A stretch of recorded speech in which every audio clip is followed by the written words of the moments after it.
Hey folks, welcome to a new episode of the Whiskey Ring Podcast. Today we're going back to Georgia, and I think the last time we were in Georgia was Distillery of Modern Art, and then before then was Doc Brown's. So this will be the third Georgia distillery we've spoken to, and the second oldest, not of that group, but the second oldest distillery in Georgia. So with that, I'm thrilled to welcome on Justin Manglitz. He is the master distiller of ASW Distillery in Atlanta, Georgia. Justin, welcome on. Hey, good to be here. And I want to, before I forget, I want to just thank a couple of people for the intro. So thank you to Tim McKee over at Five Drinks or Midnight, who Justin met last year in Brooklyn. And then also Adam and Nora, of course, over at Lost Lantern, who reintroduced me to Fiddler, the ASW lineup, in their spring collection. So with all that, and then I got to meet Justin at BarConf in Brooklyn last month. So hit it off there and glad to chat. So, let's just start off with where we normally start off, the ASW origin story. All right. Well, it goes back a little further than me.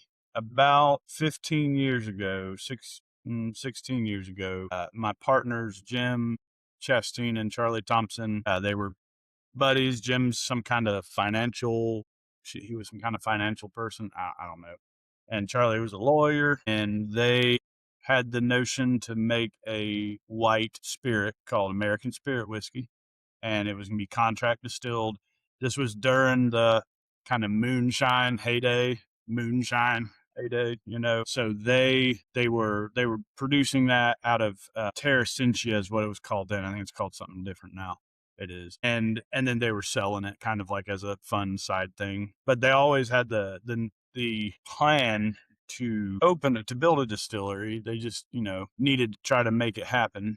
And so I came on board with them in probably 2013. I think sometime, I've said 2012 before, but I think it was 2013. And I didn't know Jim. I knew of him. I actually went to high school with his younger daughter, Joy, and he went to high school with my younger sister, Joy. I hadn't even been drinking yet today. His younger sister, Joy. And he went to school with my older sister, Kara, and we're, I guess, 6 years apart in age. And so Joy knew that they were, thinking about trying to open a distillery and said, hey, try my buddy Justin's whiskey, which usually doesn't work out, but in this case it did. So I drove to Atlanta. It was like the first time I'd ever been to Atlanta because I'm from rural Georgia. And then my parents moved to Athens for my sister to be she was an Olympic swimmer. They moved there in the early 90s, I reckon. And that's how I knew Jim's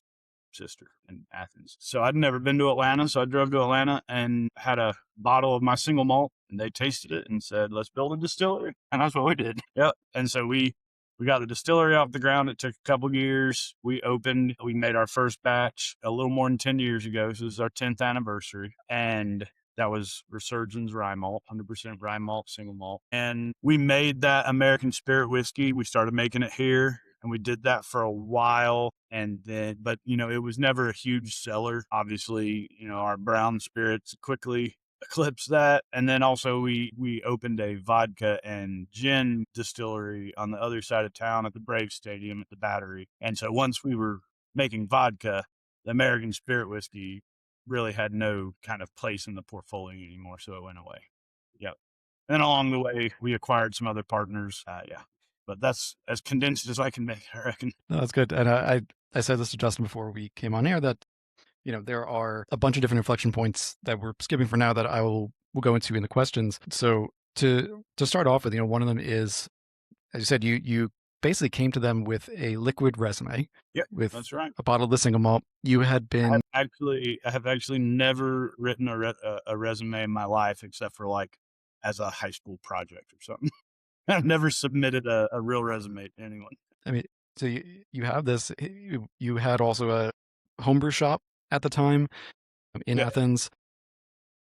And I had sold it by the time I met Jim and Charlie. Oh, yeah. I had a homebrew shop from basically the week after I graduated college, because our homebrew shop in Athens that I had been working at and going to for years had gone out of business 6 or 8 months before. They had lost their building, so it didn't make sense to buy them. And I had the homebrew shop, Blockader Homebrew Supply in Athens, from 2004 till 2010. And then I sold it to a friend because I tried to wear my daughter Hilda. I wore her on my back while I ran the brew shop. It was just me. I didn't have any employees or anything. And so I tried to wear her on my back to run the brew shop and did that for about 6 months, but that was pretty tough. So yeah. Imagine. And along the way, clearly you're doing. I think the statute of limitations has expired, so we're fine. So you're doing home brewing, but also some experimental distillation, and thus obviously, how do you get the single malt? I know you have some, let's call it whiskey making in your lineage, your grandfather, but other than that, I'm curious to hear from you. You said in one interview that you don't know a ton of other distillers, even today, let alone a couple years ago, or when this version of ASW got started. And you were largely just like transiting between where you live and Atlanta. Between then, I think when you came up to Brooklyn last year, it was the first time you'd been in an airport in like 20 years, right? Yeah, the last time I flew was 1999, before last year when I went to Brooklyn. And then I've been to Brooklyn again. Right. So it's been a while. So I'm curious if in the last couple of years, or even as you started, are there other distillers, producers that you would point to as either inspirations or guides in how you've developed your distilling style? Yeah, absolutely. The great thing about whiskey is you don't have to travel to enjoy it. It travels to you. It's a shelf stable product. It doesn't degrade, as long as it's bottled correctly. It doesn't degrade. You get to experience what a master distiller or a head distiller or just some guy in his garage. You can taste that, and it's pretty much what they meant for you to taste generally. So yeah, I mean, pretty early on, when I first started working at the homebrew shop, they had a club called the Yeasty Boys, and this was probably 2002 or 3,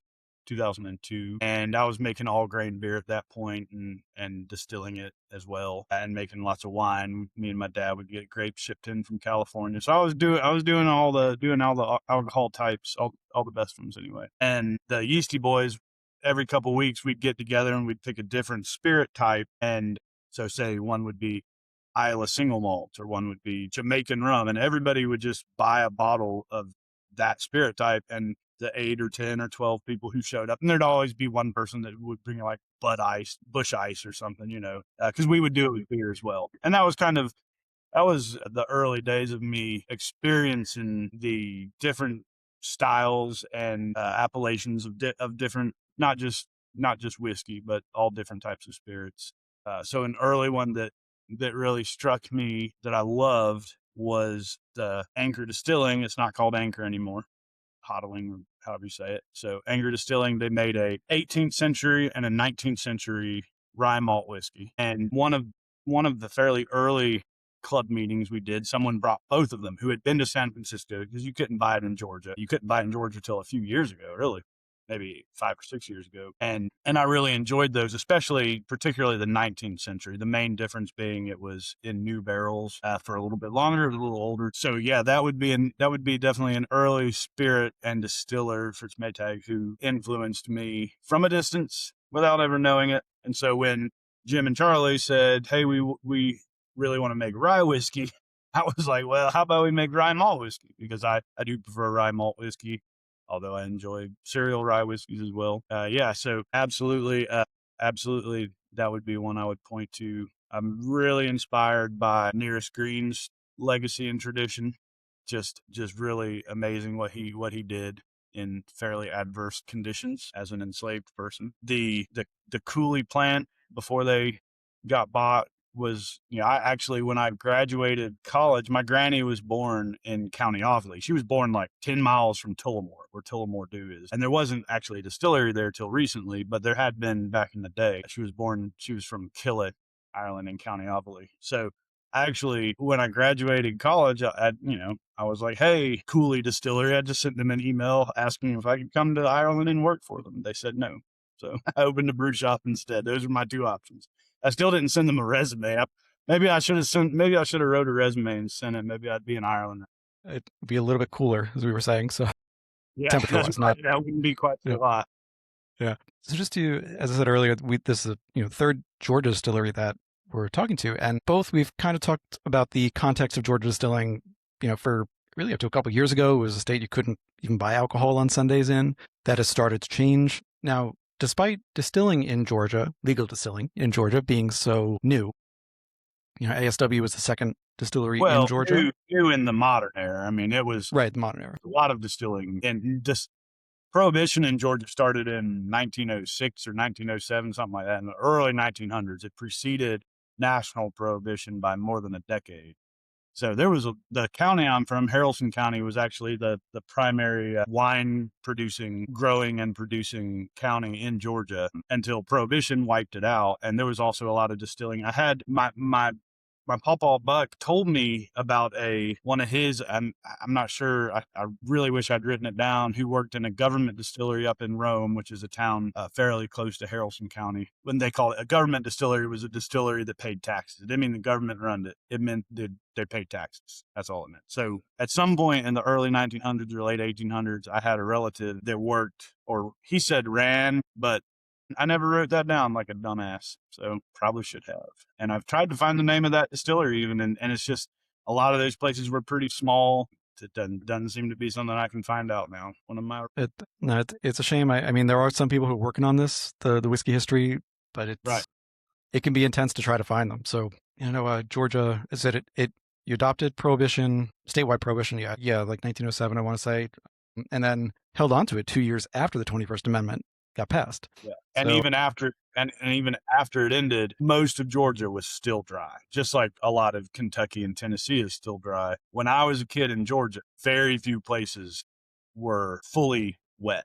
So like the middle of Atlanta, the county and the city, probably when I was a kid, was not dry. But when I was a kid, Haralson County was dry and all of the towns were dry. And then, one county over, maybe say Polk County, one county over, the county would be dry, but the town of Cedartown, the main town, might have voted to have beer sales or something. So most of Georgia was still going through prohibition when I was a kid. So like there were still shot houses in both Athens and Atlanta where you would go up to the back door and buy a shot, or usually by then you were actually buying like a beer someone bought at the store. And because you couldn't sell alcohol on Sundays still. So there were shot houses just to serve people alcohol on Sunday illegally. But yeah, so we had at least 100 years of some form of prohibition. Yeah.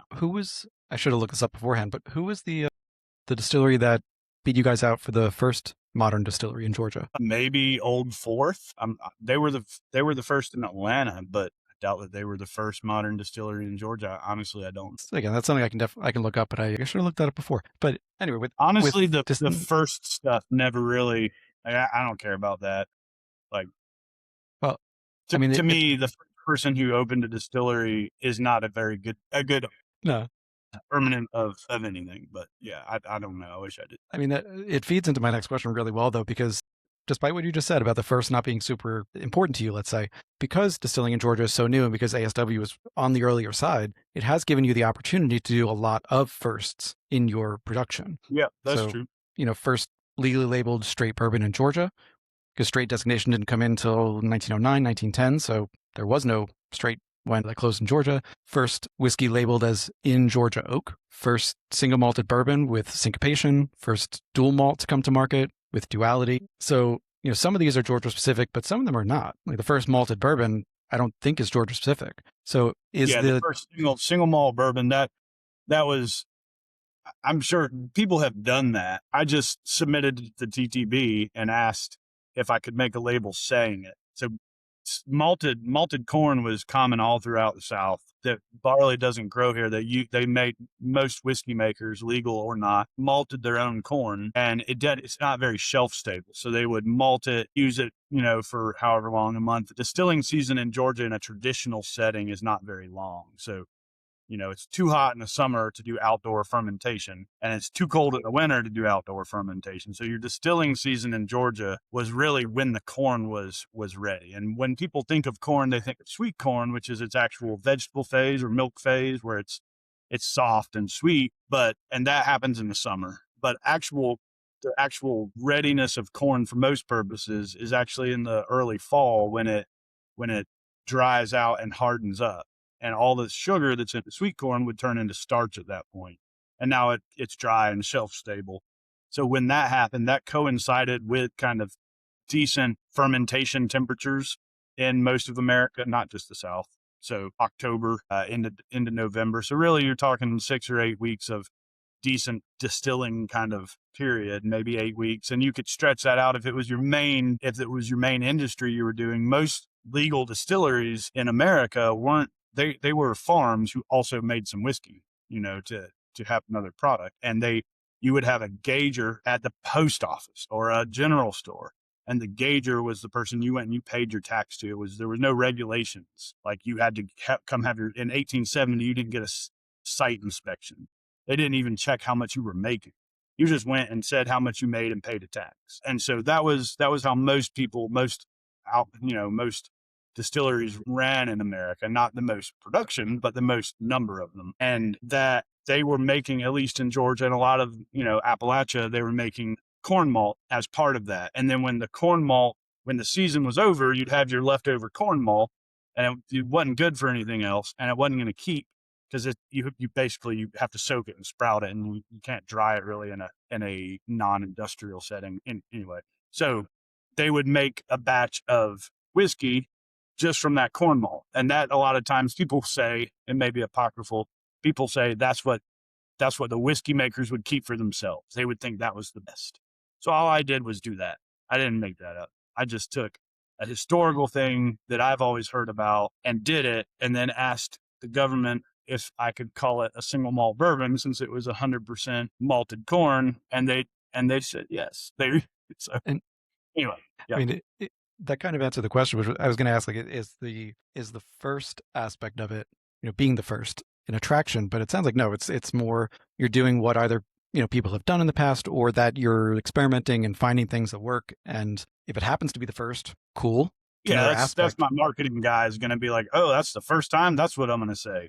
Because you can't say, when all the stuff I just said, which is what I care about, you can't really say that on a label or on even a website, right? You say it in a podcast, and the people who really care about this information, now they get to know it. Yeah.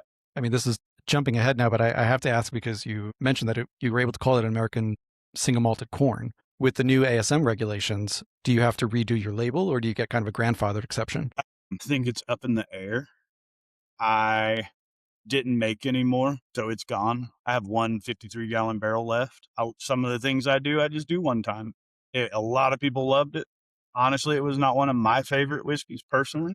It was a little corny. And as a brewer, corn is corn in a beverage form is seen as a pretty serious defect. So it's hard for me to taste around that. Just like green apple flavor, acetaldehyde, is a pretty big defect in alcoholic beverage form. While people loved syncopation, which is what that was called, it wasn't one of my favorites. But when it was clear that it looked like they were not going to, our personal stance as ASW, all of us agreed that the American definition of single malt whiskey should include grains other than barley. Just like the Scottish, the folks who decided on that as an industry, ASCA was kind of pushing the only barley can be a single malt. That comes from the Scottish definition. But the Scottish definition also says it has to be distilled in pot stills, and they left that out. So they kind of cherry picked there in a way that's personally annoying to me. Like, I would have, if you're gonna just adopt the Scottish definition, pot stills is what's important to me. In America, we malt things other than barley. We malt corn and we malt rye, and we have a 400-year history of doing so. But also, whatever, I don't care that much. I can still make the whiskey. I just probably can't call it single malt bourbon anymore, and that's fine. It's not that big a deal. I think that in general, having a what I really want is for American single malt to grow as a style of whiskey that people care about and appreciate. And if narrowing it down to just being distilled from sprouted barley helps, okay, I hope it helps. I mean, you said when we met at Bar Conv in Brooklyn that you were much more of a malt drinker as opposed to the bourbon, or even rye for that matter. And when it came to the rye, like rye. Well, I mean, yeah. But when it came to the rye, I mean, you were pushing for, let's do a malt rye. So with that, I'm going to put a pin in that, because I want to ask one other question about you and your teams, which is you and Whit Hagman, who's your lead distiller, head distiller.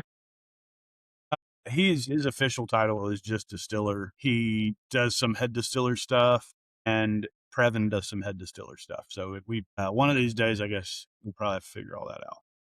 Gotcha. No worries. So the reason I ask is because, you and I haven't really looked into Previn so much, but I know you and Whit, you're both musicians, artists, more arts I than mean, we science. can debate on whether what Wit does is music or not. I don't know, but I'm a Ooh, musician. okay. Punches thrown. So so we'll say for now, both musicians, artists, and lean into more art than science, perhaps. He's also master barista. I was going to ask him a question about that, but I'm curious. In looking at ASW, there are two things that stand out to me about the team. One being this idea that a lot of you seem to be musicians, the artistic type, in a field that does blend, no pun intended, art and science. And so I guess the first question there is, how much have you, as the inaugural distiller and then the master distiller now, how have you been able to build a kind of cohesive production team over the decade plus you've now been doing this, with the idea of, do you want people who are more artistic, more scientific, or do you try to balance that? No, that's a great question. So, I mean, originally the production team was me. So I was mashing everything. I was distilling everything. I was bottling everything. Originally it was me and my 4 partners and maybe 1 or 2 volunteers, one of whom eventually was with bottling. So like it was just us doing everything. And when that got to be too much, and Jim would help me some. Jim is like a golden lab. He'll see somebody and have to go talk to them for 2 hours and then come back and be like, "Oh, I've only been gone for 3 minutes." So he's not actually that helpful. Sorry, Jim. When it came time to expand beyond what I could do alone, which was make about 6 barrels of whiskey a week. So our full production in one shift is 10 barrels of whiskey a week on the pot stills. And when it came, to be that we needed to go to 10, I hired my friend Drake, who I don't know that I'd say I taught him to brew. He learned to brew while my customer at my brew shop. He taught himself to brew with my help. I've got a lot of people started in the industry who are still in the industry today, dozens, many of whom actually run breweries now as head brewers or master brewmasters. So Drake came down and he had just built a cidery for someone. He'd left at Wolf Hills in Abingdon, Virginia. He came down and was my brewer. So I chose somebody to take over mashing from me just based on they were my friend. So I would get along with them and they were super cool, I like super cool people, and they tend to be artists and musicians. And he knew he was a great brewer. I knew he could do it. So my qualifications to be a brewer were all of those things. When Whit, and then he was actually he opened his own brewery that opened the week, like two months after the COVID shutdown, and it's doing great. It's one of the most creative, most musical, most artistic breweries you'll ever be to. It's called Strange Duck. It's in Commerce, Georgia. It has a putt-putt course and a driving range and go-kart racing. I don't know how much of your listenership is in Georgia, but if any of them are and they haven't been to Strange Duck Brewing, they should check it out. So Whit started as a volunteer on the bottling line, and kind of a tie into art. We had a lot of people come through the bottling line, and what I guess attracted me to Whit as a potential, I guess, protege, people would say, was that he was an artist for sure.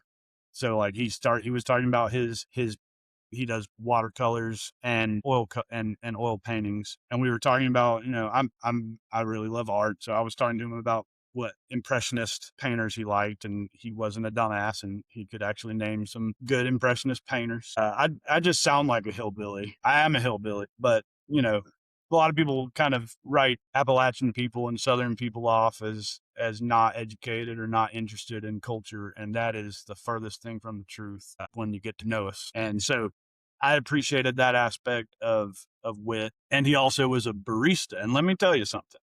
And he not just was a barista, but did coffee contests, not just making, a perfectly made latte or whatever, but he was a judge for coffee roasting and brewing contests. If you have that good of a palate for coffee's a lot harder to taste the subtleties in than whiskey a lot of time, at least most of the time.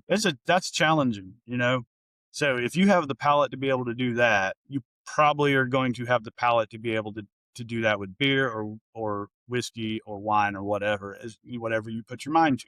So that was certainly part of it. And then it didn't hurt that he was from Northwest Georgia and was, he had worked his way up in the world and grew up relatively, non-privileged. So I liked that about him. And he was a super hard worker and super smart. And I gave him some chances, and he took those chances and did great and proved himself. Simultaneously, Previn started in the tasting rooms and the bottling line, and just proved himself to have a great palate and the ability to figure out whatever problem came up and power through things. And we just kind of built the team as it happened. And that's all of the team. Drake went and left to open his brewery. We had originally the distiller at the Battery for the gin and vodka was Jerry McCall. He moved to Spain. I did not teach Previn how to make gin and vodka because I have no idea how to make gin and vodka. I trust my team to make gin and vodka. That's not for me. So Jerry made the gin and vodka. Jerry's a great guy, very scientific minded, not as deep on the artistic side. There's more than one way to do this, and there's more than one approach that works for distilling. And Jerry was really great at a lot of stuff. He moved to Spain last year in August, and so Previn had the ability to take the 6 years of training that he had from Jerry and become the distiller over there. So we've really just kind of built the team through luck of just finding great people and then cultivating them. And my big thing is trusting people to do it, not micromanaging them, not, pecking at them, just letting them do it. That's how men tend to kind of rise to their best, in my opinion, is just being able to take action and succeed as they can. Sorry, that was a really long answer. How many questions? That's fine. That's fine. We're about half page. We're good. That goes to what I was going to ask next, which is that the second part of that question, which is seeing the roster of people, even those who have left ASW, it's very apparent that people stay for a long time. Previn's been there 7 years. Whit's been there 8 years now, since 2018. You obviously, as a founder, have been there a long time. Chad, your marketing, but also chief squirrel officer, has been there for near the beginning, I believe. These are, especially in the last couple of years, where we've seen a ton of turnover at distilleries, particularly craft distilleries, people going elsewhere, starting their own for whatever reason. I think it's notable whenever you see people with this kind of tenure and staying at a place. Do you think it is because you give them the ability to grow there and to explore more, so they don't feel as constrained? Is there something else that goes into it? Absolutely part of it. I mean, my partners Jim and Charlie are also generous businessmen who make sure that people feel appreciated and rewarded. So that also helps. We have air conditioning at this distillery, which is rare. That's probably very rare. Yes, that's pretty rare. It doesn't hurt, especially on days like today. And then a lot of it, I think that people having the freedom to not just perform at the tasks that they're giving, but find new things. Jerry really wanted to work with the Atlanta Botanical Gardens and make a custom gin for them. That was not like, in the grand scheme of things, just like Fiddler Syncopation single malt bourbon, that's not a super important project. Neither of those are, but it's super important for individual growth and artistic merit. And so not only I foster that, but also, the company ASW wants to foster that and is willing to. And also, I don't do a lot of these things. This is like the 4th podcast I've been on, at least in a long time. Maybe over the whole 10 years I've been on more than that. But in the last 2 or 3 years, it's probably maybe 4 I've been on. And so, some people, I don't try to like hog all the attention, and I'm happy for Whit to go out and spread his enthusiasm and his knowledge and get some attention for himself and deserved attention. So we do try to share that aspect as well. I think that helps. I agree with you. It's definitely a key success of ours, at least in the production department. Yeah, it goes beyond just, I think, institutional knowledge, where it's also, you don't have to keep retraining people and teaching new people the same things. It gives you more time to also pursue new projects you might want to do. Sure.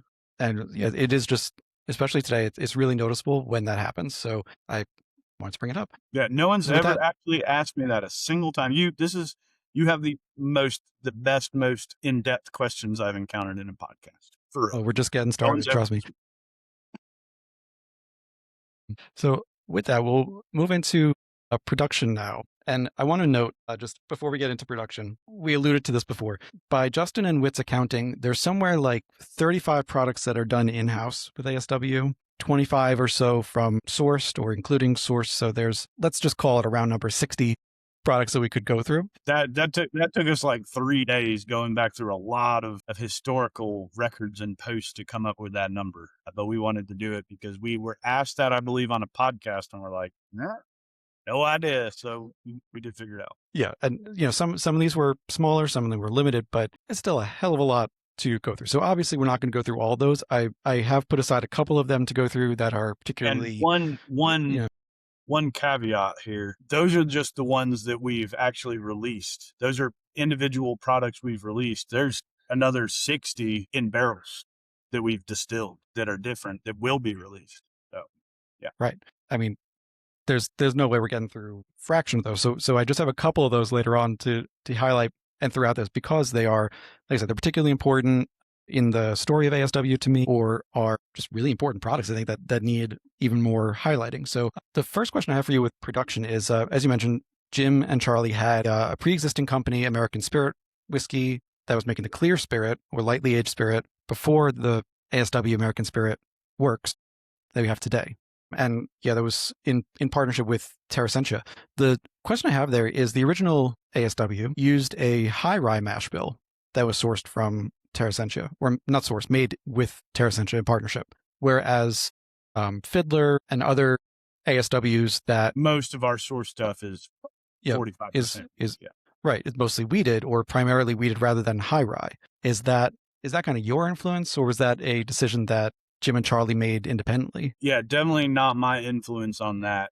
That was more or less happenstance, I think, that in 2014, before we actually were built, or maybe towards the early days of building the distillery, someone offered them 100 barrels of 45% wheat MGP 2 years old or something like that, at a really good deal. And this was back when it wasn't super easy to get good used barrel. It was easier than 2 years ago, but way less easy than right now. So when we first conceived of ASW Distillery, we only planned to distill. We did not plan to source anything, or not in significant amounts. And then they got offered these 100 barrels. And honestly, a lot of times Jim just decides to do things based on having a good name. So he was like, we're going to call it. And I had told them some of the things that I wanted to do.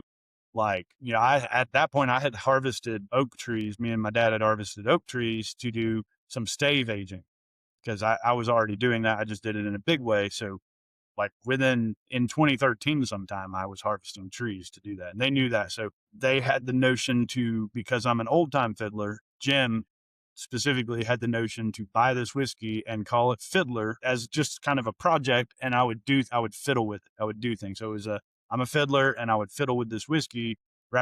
We didn't want to just do another sourced whiskey. I would do stuff to it. Specifically, the first thing would be I would use these oak trees that I'd harvested to do Georgia wood stave ages on them. So that was the 45% wheat mash bill, just is what they were offered. And it was good. And I tasted it and I said, yeah, sure, that's good. And it was a decent price. So we got that and then just ran with it and we just kept buying that mash bill. That's almost all of what we own that's bourbon is either from these stills and is high malt or is 45% wheat. Yeah. So we do own some other stuff in smaller amounts, and we own rye, but for the most part, it's 45% wheat. Not really my influence, other than the name that inspired it. But it works. Yeah. I mean, it's been well received, and it fills a spot in the market. Those barrels have held their value really well in the last 2 years of changes. So it's been positive in all. And in the spirit, no pun intended, of fiddling with these, there are a couple of inputs, let's say, that you use with multiple whiskeys that I wanted to highlight. So one of them being the use of cherrywood smoked barley. So This is kind of an unusual flavor for whiskey, certainly for American whiskeys. Might be a little more familiar to Japanese whiskey drinkers with some of the Sakura casks that have come out. What does it do for barley in particular, for the products that it's in, to add that cherry wood smoke to it? Yeah, so any wood smoke is obviously just like peat smoke and barley is going to soak into the husk of the barley. And these are flavor smoked grains, not kilned smoked grains. So the difference being, say, 300 years ago when barley was sprouted and kilned, it would be kilned with wood. So it would pick up, or it might be kilned with wood. In Scotland or Ireland, it was probably kilned with peat. And that's where that peat smoke comes from as part of the production of the malt. Malt made in other places where they didn't have peat would have been kilned with wood. Like in Germany, it was kilned with beech smoke, with beechwood or white oak, certain types of malts. And so that was smoking the grains as part of the process. And then often, as soon as gas kilning was available, that, a lot of times it would be switched to that to get a cleaner flavor. So these are the smoked grains that I use, the malt smoked grains that I use, other than peat smoked malt, are smoked not as part of the kilning process, but as specifically to add smoke flavor to them. And so any wood smoke you use when you do that is going to create character in the beer or the whiskey, obviously, or the mash, whatever you're making it from. Cherry specifically. So a lot of times in whiskey, the way your flavors that you taste change over time, obviously, right? So as the compounds break down over time, and interact with the wood, the character changes. When we first distill it, it tastes kind of barbecue. It's pretty smoky. People will say, I taste bacon. Sometimes we'll get that if you taste really young duality, for example, which is 50% cherry smoke. People will pick up notes of bacon, which is fair. And I really like it like that. And as it gets older, that smoke goes away. It goes away 80%, 90%. By the time it's 6 or 7 years old, which is where duality is generally aged to now, it really has broken down into constituent flavors. A lot of times people, will pick up cherry in it, and I hate to say it tastes like cherries, because that just is like a kind of duh. Is that really real? It really does have cherry notes, cola notes. I have tasted barrels of duality, not every one, but when we taste through, because we do taste pretty much every barrel really that we blend, we're tasting, making sure everything is being married well. There are barrels of duality that you taste and it tastes like cherry Coke, like dead on cherry Coke. We usually blend those out because nobody really wants to drink whiskey that straight up tastes like cherry Coke. When you marry that with a barrel that's still a little smoky, and you marry that with a barrel that's a little more subtle, and then one that's kind of complex but not extreme, you end up with something with a very complex duality, specifically with a very complex kind of a light cherry flavor, chocolate notes, cola notes, but nothing that's going to slap you in the face. I'd love for someone to pick a cherry Coke duality single barrel sometime. Might have to pull some of those aside and let people pick them, because I think some folks would get excited about them. Yeah, so cherry smoked malt's great. Apple is a little less. I've used applewood smoked malt. It's a little less noticeable. I've done pecan smoked wheat. Doesn't work quite as well because the wheat does not have a husk. Rye does not have a husk. Corn does not have a husk. So when you smoke those, the smoke doesn't seem to hang on them as well, versus it just there's nothing to absorb to. Right. Yeah. It absorbs into the husk material of the barley. So smoking barley tends to work best as far as if you want a lot of smoke flavor to come through. Although my pecan smoked wheat, which is Georgia grown, it's really good. It's not super smoky. It's a complex flavor, more than just hitting you over the head with smoke. Yeah. Did that answer that question? Yeah. And I haven't had a chance to try that particular product, I don't think, because I should say I had ASW a couple of years ago. I had one of the 4-packs of the 50 ml bottles. Wow, that was a long time. Yeah, it was a while ago. So I got to try, the tire fire in that one. Mm-hmm. I'm pretty sure duality was in there. Yep. I have to look back. I'm sure resurgence was in there because that would make sense. But and then Fiddler Unison, which was a blend of the 45% wheat mash bill, column still, and the high malt pot distilled bourbon. Right. So it's been a while, but I was thinking too, the cherry, I know I said earlier that if you're fan of Japanese whiskeys, you might be a little more familiar with the cherry wood, but at the same time, those tend to be more like floral, almost to the point of soapy or perfumey. Perfumey. But it's usually, they're doing a finishing for maybe 6 months or so. There's only one that I know of that did kind of a full maturation in a Sakura cask and was successful, let's say, in doing that and not just turning it into a perfume bomb. So it's noticeable to have it just be a little more smoky and also more fruity, a cherry flavor, as opposed So to turning into perfume. it's also a different type of cherry tree. So Americans, when we say we're going to smoke some meat with cherry wood, that is 99% of the time going to be a black cherry, a wild cherry from the woods, which is very different than a Japanese flowering cherry tree. So I don't know. It would be an interesting experiment, but what they smoke my malt with is more like barbecuing cherry wood versus the real delicate floral flowering cherry trees that are the thing in Japan. Gotcha. So that could All be right. So no, for sure. And so and this is a smaller percentage even that you throw into a lot of products is the chocolate malt that you get from Germany. yeah. As little as 2-3% in some cases, but Yeah, usually that 3% is the most. right, That's about the right amount. Up to 5. So right. Like it's pretty strong flavor. I don't dislike it. It's just like you said, it's a seasoning rather than a protein in the dish, shall we call it? For you, you've said that in addition to adding flavor, it also acidifies the malt, the sure. mash rather. Well, yeah. So that's more historical. So black malts historically were very popular to be used in places with carbonate water. So when you have, for beer making, when you have carbonate water with a lot of limestone essentially in it. So that would be Ireland. That the carbonate, calcium carbonate, the limestone in the water is going to buffer your pH and keep you from hitting your ideal mash pH of 5.2, 5.4 would be okay.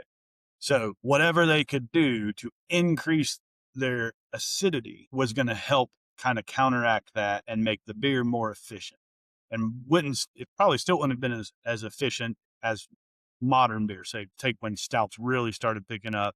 Stout porters is what they called them then, or porters before that, that used more like 10, 15% black malt of different types. That was, I guess, those really started taken off in the late 1800s, mid 1800s as well. It was the early days of those. And so that acidification of the mash is more of a historical. It does acidify the mash some. 3%, I don't have to worry about acidifying the mash. So that when I've said that, I'm more talking about it in a historical perspective. It may have been misquoted, or I may have not been able to fully explain what I was saying.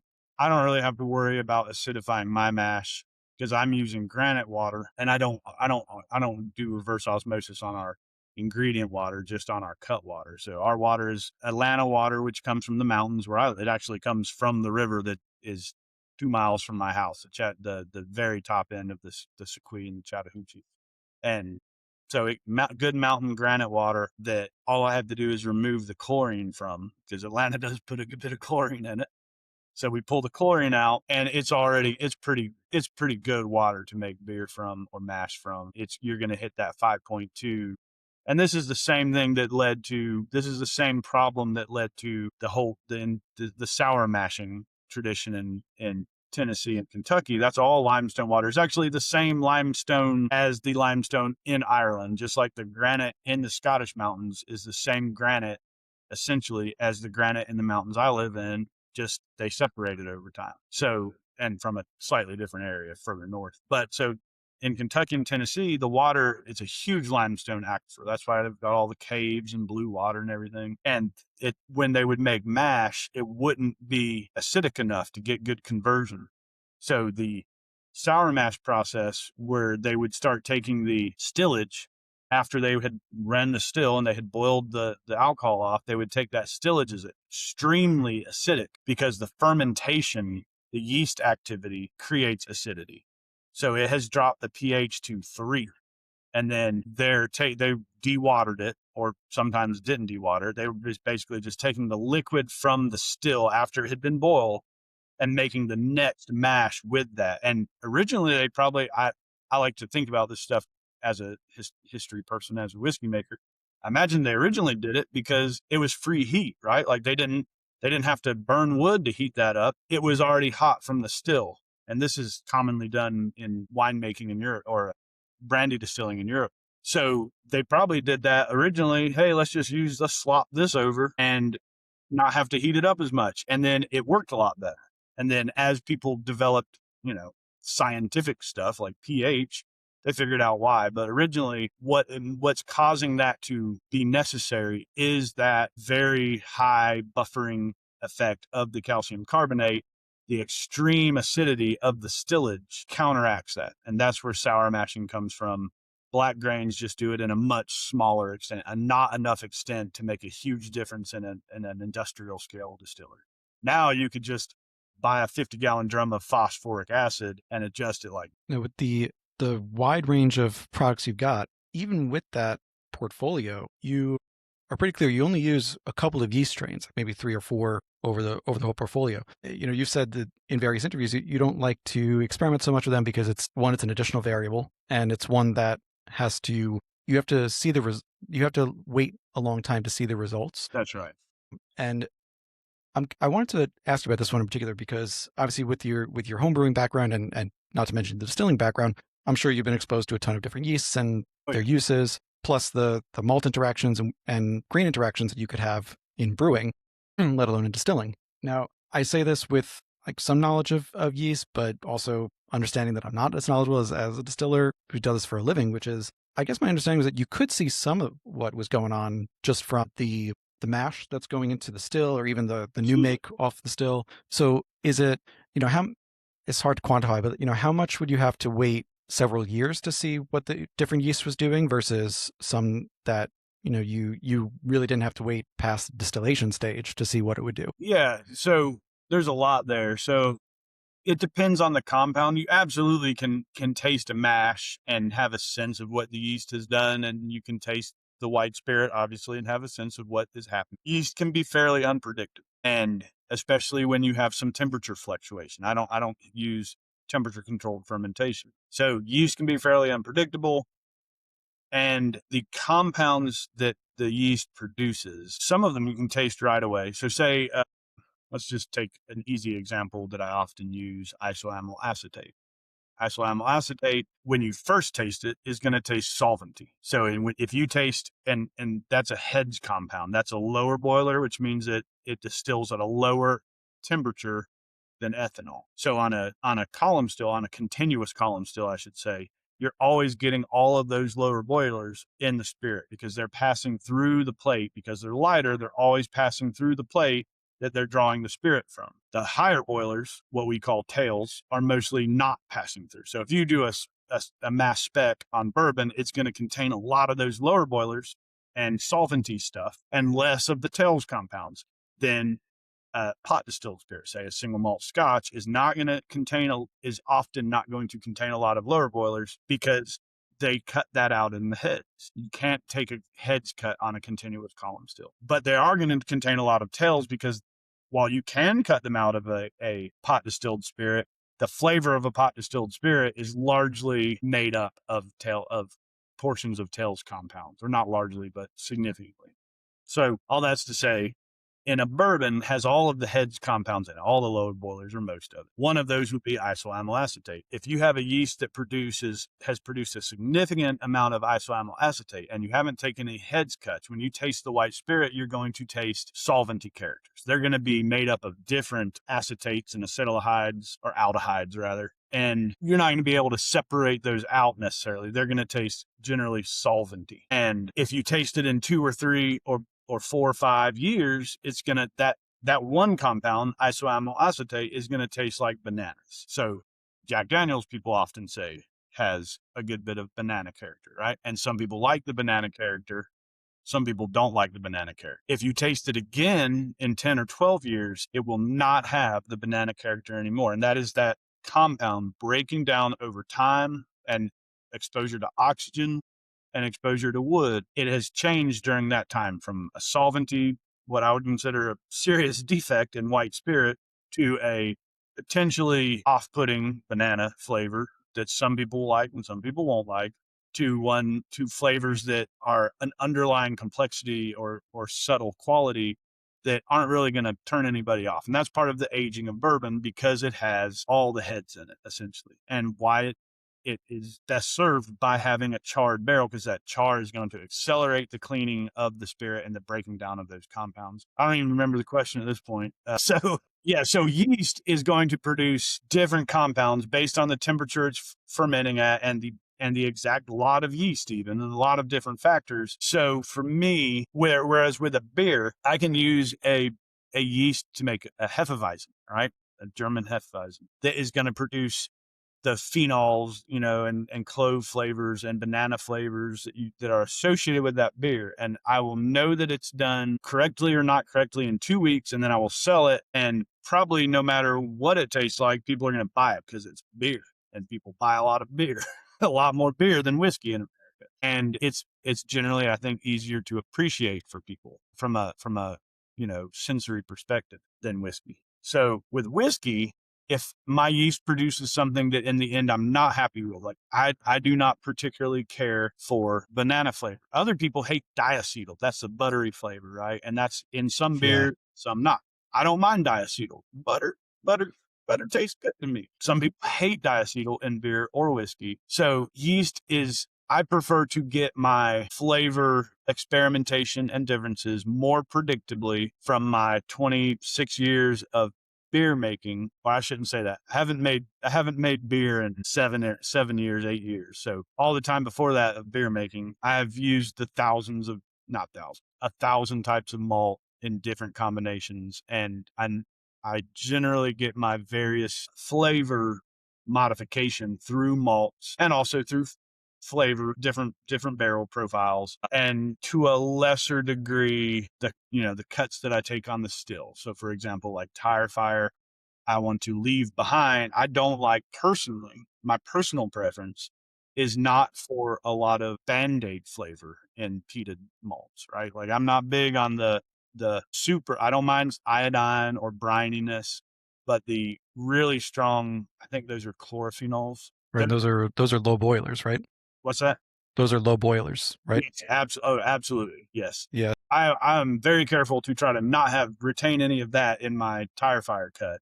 I just want lots of the creosoles that are more associated with like smoke flavor, which are some of those are in the heads, but a lot of them are in the tails. So on that one, I'm cutting it specifically to make the whiskey that I want to make, because I like Ardbeg, which I don't associate with those Band-Aid flavors more than I like some other brands that might be more associated with the poison flavors. So I'm doing things differently depending on what I'm making. I mainly use 3 different yeasts, and that's enough to get. They're the yeasts that I have the longest experience distilling with, and they're ones that I can buy. One of them's inexpensive, one of them's medium, and one of them's kind of expensive. But all of them are affordable enough that I can buy in large quantities of dry yeast, which means I pitch an insane amount of yeast cells into 30 barrels of mash, 1,000 gallons of mash. So what that does is it gets it fermenting really fast. So it's fermenting within an hour of hitting my fermenters. That reduction in lag time where the yeast is propagating. The yeast propagating is where a lot of off flavors are generated. So at the beginning of fermentation, high krausening, that's where a lot of off flavors, if they're going to be created, are going to be created there. The more yeast you pitch, the less it has to divide and propagate, the less of those flavors are going to be created. So all that's to say, I mitigate the potential downsides to using different yeast. Most industrial distilleries, like in Kentucky, Indiana, Tennessee, they use one yeast strain, right? Like they have a house yeast strain. Not all. No, but you're right. Most of them do. Yeah. Most of them do, because it's much more practical for them they're harvesting their own yeast and keeping it alive. They're making such a huge volume. Buying yeast probably would start affecting their bottom line, because at that point, they're largely a numbers game. I don't have to worry so much about that. I can have a little bit of experimentation, but not so much as, say, a distillery that is being run like a brewery, where they might be doing kind of cool fermentations with a lager yeast or something crazy. I keep my beer making informs my whiskey making, but they are because I made whiskey first and then made beer. My whiskey making is fairly well, separated from beer making. It just informs each other. So I've used every White Labs and White yeast there is, probably, or there was 10 years ago. I'm sure there's some new ones. I've used all those to make beer. It's not what I do for making whiskey. Do you feel like at this point, it sounds like it, but do you feel like either if you have a new idea for something or if Whit comes to you with a new idea, be it any grain, malt, corn, rye, etc., that you can see the project and kind of know which one of your yeast strains is going to be best to make that a reality? Yeah. Generally, we have specifically, Whit has wanted to use a couple different yeasts a few times for some ideas he came up with, which none of which have ever come out because they're 4 years old, not 6 or 7. I like 6 years. 4 years is okay, but our facilities actually don't age really fast. Our warehouses don't have a lot of delta. So our 6 years, while people are like, Georgia, 6 years is going to be like 10-year-old bourbon. It's our 6 year can sometimes be closer to a 4 or 5 year in, a Kentucky solid black rickhouse that gets super hot during the day and cold at night. So there's been times when Whit has come up with an idea for some of those things that will be coming out where he's wanted to use a different yeast, maybe 2 or 3 times, and might have cost a little bit more, but nobody pays that much attention to it. So we did it. And if it's good, I'll be like, yeah, I remember I wanted to use that yeast. And if it's bad, I'll be like, remember you wanted to use that yeast? I like it. I mean, it should be noted too, obviously malted grains cost more.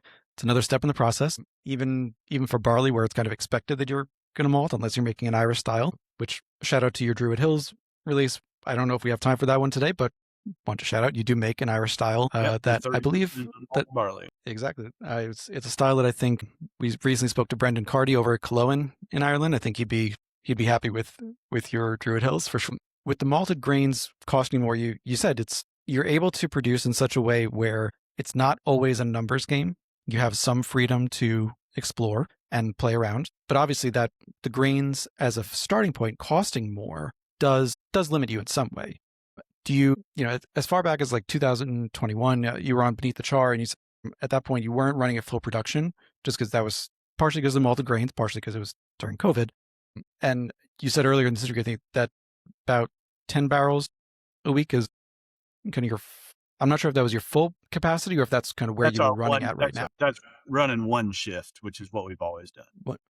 Technically, full capacity for a distillery would be 3 shifts, but we've only ever with that production. So you're kind of running, let's say, approximately at about a third of you're doing one shift instead of 3. You're running at about a third of your overall capacity if you wanted to run 24/7. We honestly in Atlanta, with the constraints of having a facility in Atlanta, we probably couldn't run, but what we really can only run one shift feasibly. It just it's tough to be in a city and run 24 hours a day, 7 days a week.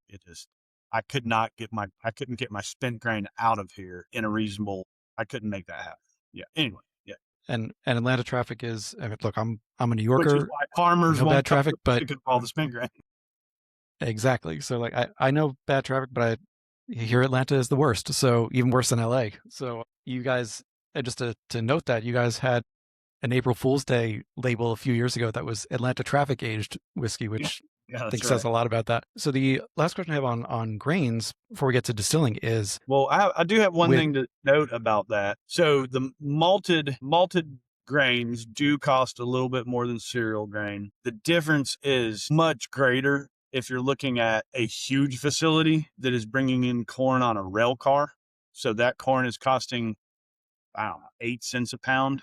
Whereas the same corn when I buy it is 40 cents a pound, and malt is 70 cents a pound. This is milled and shipped prices. So it's the delta is much less for me because I'm a fairly small distillery as opposed to getting stuff via the rail car. The difference in getting malt via rail car, you don't save as much money as getting corn, the main grain product of America, via rail car. But where I do save, so my delta is not as much between the two, but malt is actually a faster process. So with corn, with any cereal, the unmalted barley I use for Druid Hill or a cereal rye, which we've never made a cereal rye, never distilled a cereal rye in house, or for soloist bourbon, which is 55% maize, I have to cook that cereal, and that adds an hour and a half or 2 hours to my process, which means I can only do one mash on that day versus I can do two mashes. I can make 2,000 gallons of malt mash in a day, but only 1,000 gallons of bourbon mash in a day. So that actually brings it's more efficient from time, space, labor to make malt. And it does help bridge that a little bit. It's still probably cheaper to make cereal based spirit, but it's a little bit closer for me because it is a longer process, and I can exploit the ease of using malt over cereal. Gotcha. And I'm just thinking back to the conversations I've had with distiller in Georgia, but also in let's call it in the South. I'm pretty sure the kind of prevailing rye that people like to use is usually a Brusetto style or something similar to that, if they're specific about the variety that they're using. For you, with the malted rye, do you use a particular rye? I use rye from Country Malt. It is not for most of Resurgence is made from a rye from Country Malt Group. It is not always going to be the exact same varietal. It's always going to be very consistent in malting characteristic, kilning characteristic. I feel like that because Resurgence is our flagship, or one of our flagships at this point. Originally, it was our flagship. My goal for that was to make sure I really like having consistency. That's a big thing for me.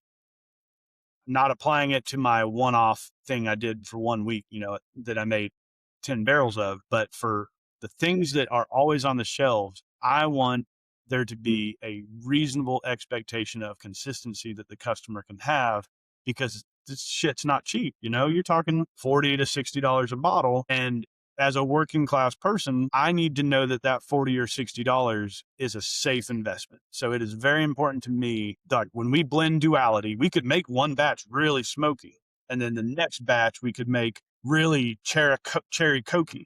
But when we blend it, we are blending it to meet the expectation of the fans of that product. And then if somebody wants to pick a single barrel, they can get that interesting outlier, right? So Canada Malting Group, using their rye, or if I had chosen Breeze, which is a different maltster, that gives me that consistency I need for that product. And then the chocolate rye malt that goes into that I get from Weirmann, being German, is always perfect. It's always exactly the same.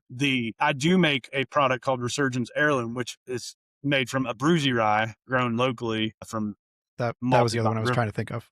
Yeah, that's malted by Riverbend Malt House in Asheville, and it is fantastic. It is one of my favorite white spirits. I love it. It's so good. We have not released it yet. Probably next year will be the first one. It's very different. It's like tequila. It's very unique. But so I do like a Bruzy rye. It's definitely a more boutique product, which we do use, but not for our. Oh wow, this happens every interview. I always have a question that comes to mind and it goes right out of my head. So we're keeping, we've checked that off because I had one that just went right out. It'll come back. With that, moving on to distillation. And again, there are so many questions that I thought of for this interview. Even with the list that I've got, there are ones that we're going to leave off, unfortunately, but I want to make as much of our time as we can.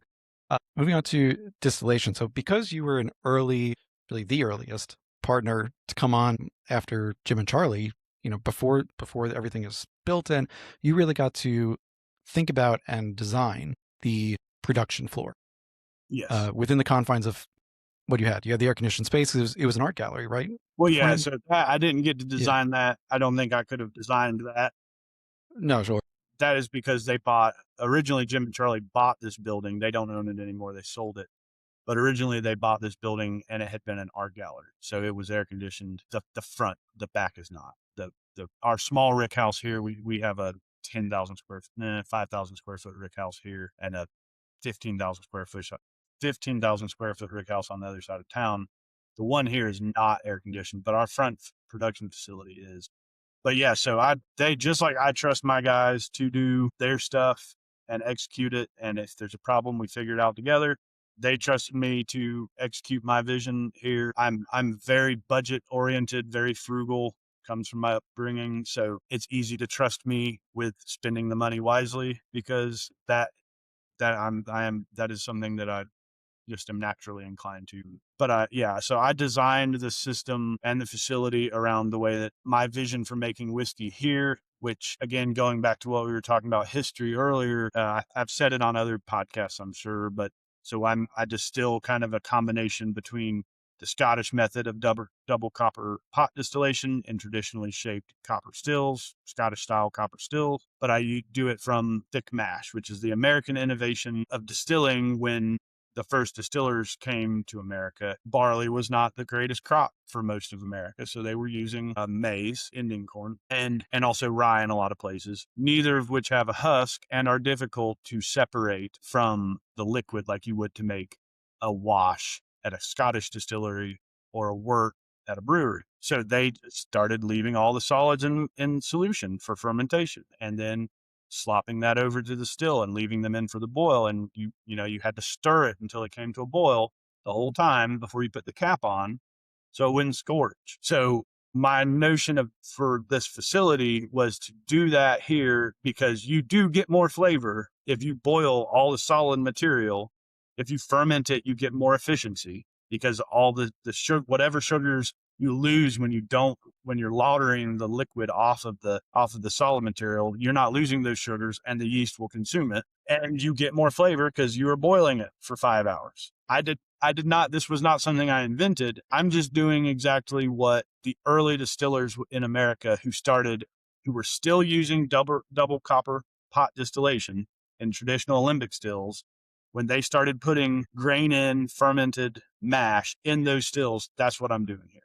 I'm not having to stir it by hand. Obviously, I've got an impeller that stirs it. It's easier than what they were, but what I'm doing predates innovations like the doubler or thumper, which most Kentucky stills would use. Obviously, predates the coffee still or continuous column still. And also a major difference when you do put mash in a continuous column still, it's not in there for 5 hours anymore, 4 hours rather. I don't actually know exactly how long it's in there. It's not 4 hours, maybe 20 minutes. I have no idea. It's not 4 hours. So they're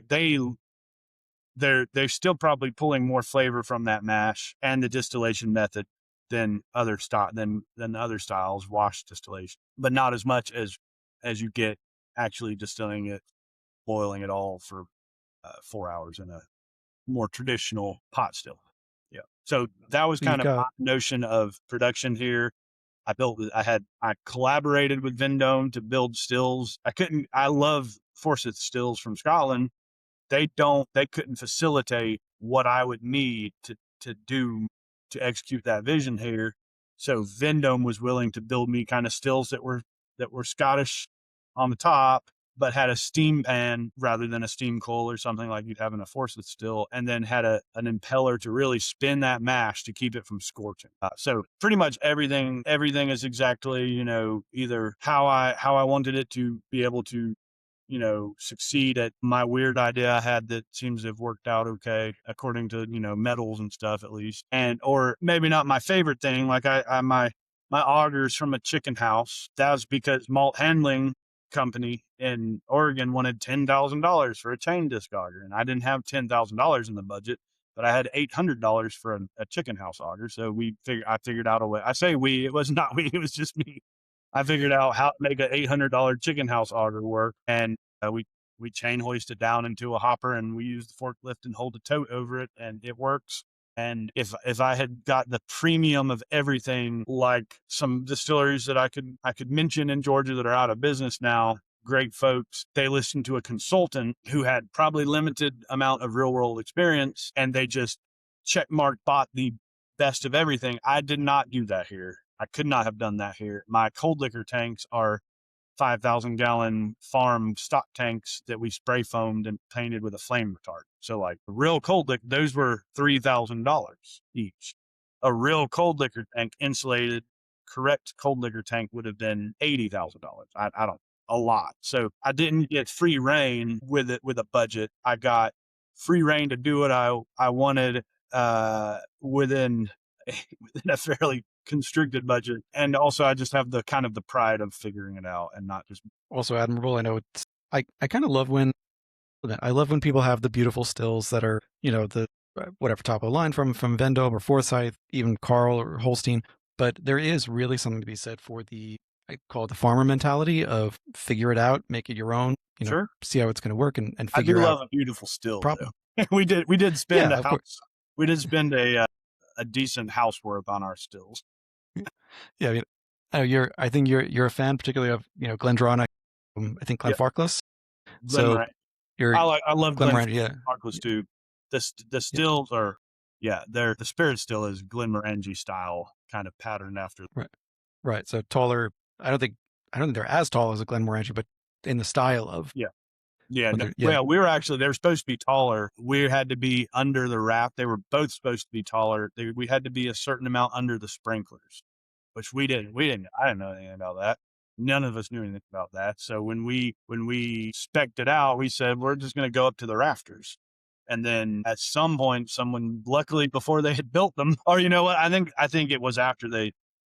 I don't remember. It was before they constructed them. Luckily, someone said no, you need to be 12 inches or 18 inches below the sprinklers, so we had to make them a little short. I think this is distilling not only in Georgia but in Atlanta, where there hadn't been a lot for 100 years. So it's not like you've got like a whole Kentucky community telling That's you right. you need Yep. this zoning, this regulation. That's right. But one of the things, this is kind of a really esoteric point to ask you about, but I find it interesting to do. One of the design aspects that you put in was that you design the equipment to gravity drain using large pipes, like large diameter pipes, rather than smaller pipes and pump. Yeah. So Nobody asked me about this stuff, and this is the important stuff. right, like it's in listening to it, I was like, duh, like why wouldn't you? This seems like such an obvious thing because you hear so much about the pump is breaking down, the pipes are clogging, especially if you're doing a rye or oats. I know you're not a fan of oats in distillation, but it seems like such a duh moment. I know it's expensive and difficult, time consuming to go back and replace pipe, add a converter on there or an attachment to move to a larger pipe. But at the same time, like there seems to be so many issues that you could avoid by using larger diameter pipes in the first place. Yeah, it's not that much more expensive to use a 4-inch pipe than a 2-inch pipe. It's negligible. I think a lot of times I had an advantage in being an outsider of the industry and not thinking about the way things were normally done, thinking about the way that I would do it on my farm to make it most feasible to accomplish a task without problems. I don't really enjoy problems, probably like most people. So I don't know, it seemed like such a dumb, but again, like you said, it's something people aren't going to ask about, but it's important because it's a fewer times that you need to get into a pipe to clean it or a clog that you don't have to deal with that someone else does. It means you can play with more things. Example would be with a good example is draining the still. With a thick mash, it's really hot, but you can't use a centrifugal. You can't use a regular centrifugal pump, say 1.5 or 2-inch centrifugal pump, because the mash will clog it up.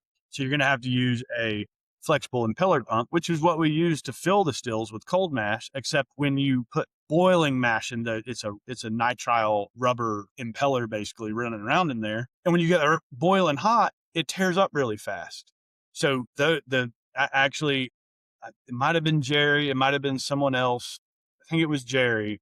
They were going through that's how they did it there, because they did not use gravity. And they were going through one of those impellers every couple weeks or something like that. And they're $300 a piece. That's ridiculous. Just, my case, at least, it worked to put it on. And there's gravity feeding in a lot of the bigger plants in up north. I say up north, that probably offends them. In Kentucky, they do as much gravity as they can as well. I mean, it's just, if you can move something with gravity, you should move it with gravity.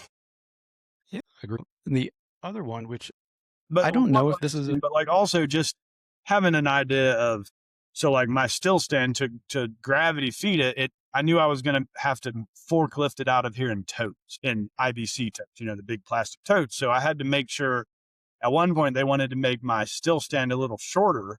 When they said we can either make your columns a little bit shorter because of the sprinkler thing, or we can just make the still stand 6 inches shorter. And most people, Jim or Charlie, or most people who weren't, familiar with an IBC tote would have said, okay, but I knew I had said it needs to be this tall to drain into an IBC tote by gravity. So just to some degree, it was just knowing, having done things and having the confidence to just stick behind what I probably could have drained it into something else, but nothing as cheap and easy to use as an IBC coat. So the other element that I think is somewhat unusual, just because I'm not remembering other producers talking about it when they've come on the podcast, is the steam pan that you mentioned. You said that the steam coil can be too concentrated of a heat source. You can lead to scorching, not to mention a number of things, direct fire. I don't know if you could even do direct fire in the middle of a city, but probably not. So with the steam pan, was that something you had experienced or seen in brewing or in other distillation? That's actually how Vendome usually does it. So that's not, that's not, some places do a steam jacket, Vendome has done that. It's not their standard. A pan works really well for distilling, because as you're distilling, you're reducing the volume in the still. And if you have a steam jacket, there's I think some of the Chinese stills, a lot of those have steam jackets. If you reduce the volume of the substrate, the mash in the still, if you reduce it down below the level of the steam jacket, that's superheating the air above your mash now inside the still, because the steam is not at 212 degrees, it's under pressure, so it's at 280 degrees or whatever. So Vendome, I think, usually does do a steam pan. I mean, they don't build a ton of pot stills. They did for a little bit, but when they do a pot still, mine was a fairly early one they did in this style. I think mine was the first one in this style, where they have made more like this in the since that look like a Scottish still with a steam pan and an impeller. As far as I know, it's the first one. So yeah, I think they usually do that. I could be wrong though. I know they do live steam injection for sometimes. For mashing, and I think some stills. That's what I'm more familiar with, the steam jacket to a certain level, but also the steam injection for them. So it's probably also not very energy efficient to be heating the air above it as opposed to the actual liquid. So was it, I guess to kind of round out the question, were there other even Scottish styles of heating the stills that you had considered, and that just was the one that worked, the one that Vendome had available, or you kind of set on that one?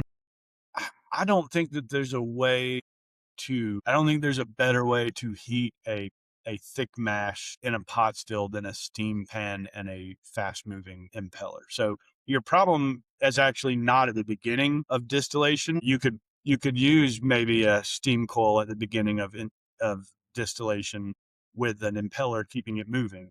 Your problem is, like when it's full. As you have distilled off liquid, now you've concentrated your mash and there's more solids. So as you distill it, as you distill spirit off of the mash, you're going to make scorching more and more likely. The good thing, so there are also downsides of distilling with a mash. One is it's inefficient space wise. So because I have to have a bigger still charge wise, because 20% of my mash is solid material, not alcohol. I make up for that by getting really good efficiency, basically 100% efficiency from my grain and a fast turnover. But it's not the most efficient way to fill up a still, because 20% of what I put in the still is grain and doesn't have any ethanol. So that is not efficient. That's a downside. Another downside is that you do get some flavor development from something like direct heat. Direct heat specifically, the few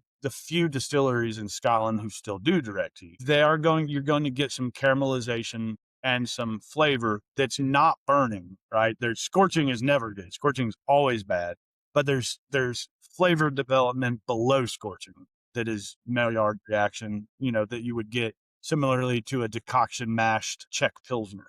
So that is an advantage. Now, most of them aren't doing that anymore. Most of them have abandoned gas or coal. There's a few that still do, or there were 10 years ago. I actually don't know how it's developed. Most of them are using steam. You are going to get some of that more with a steam coil.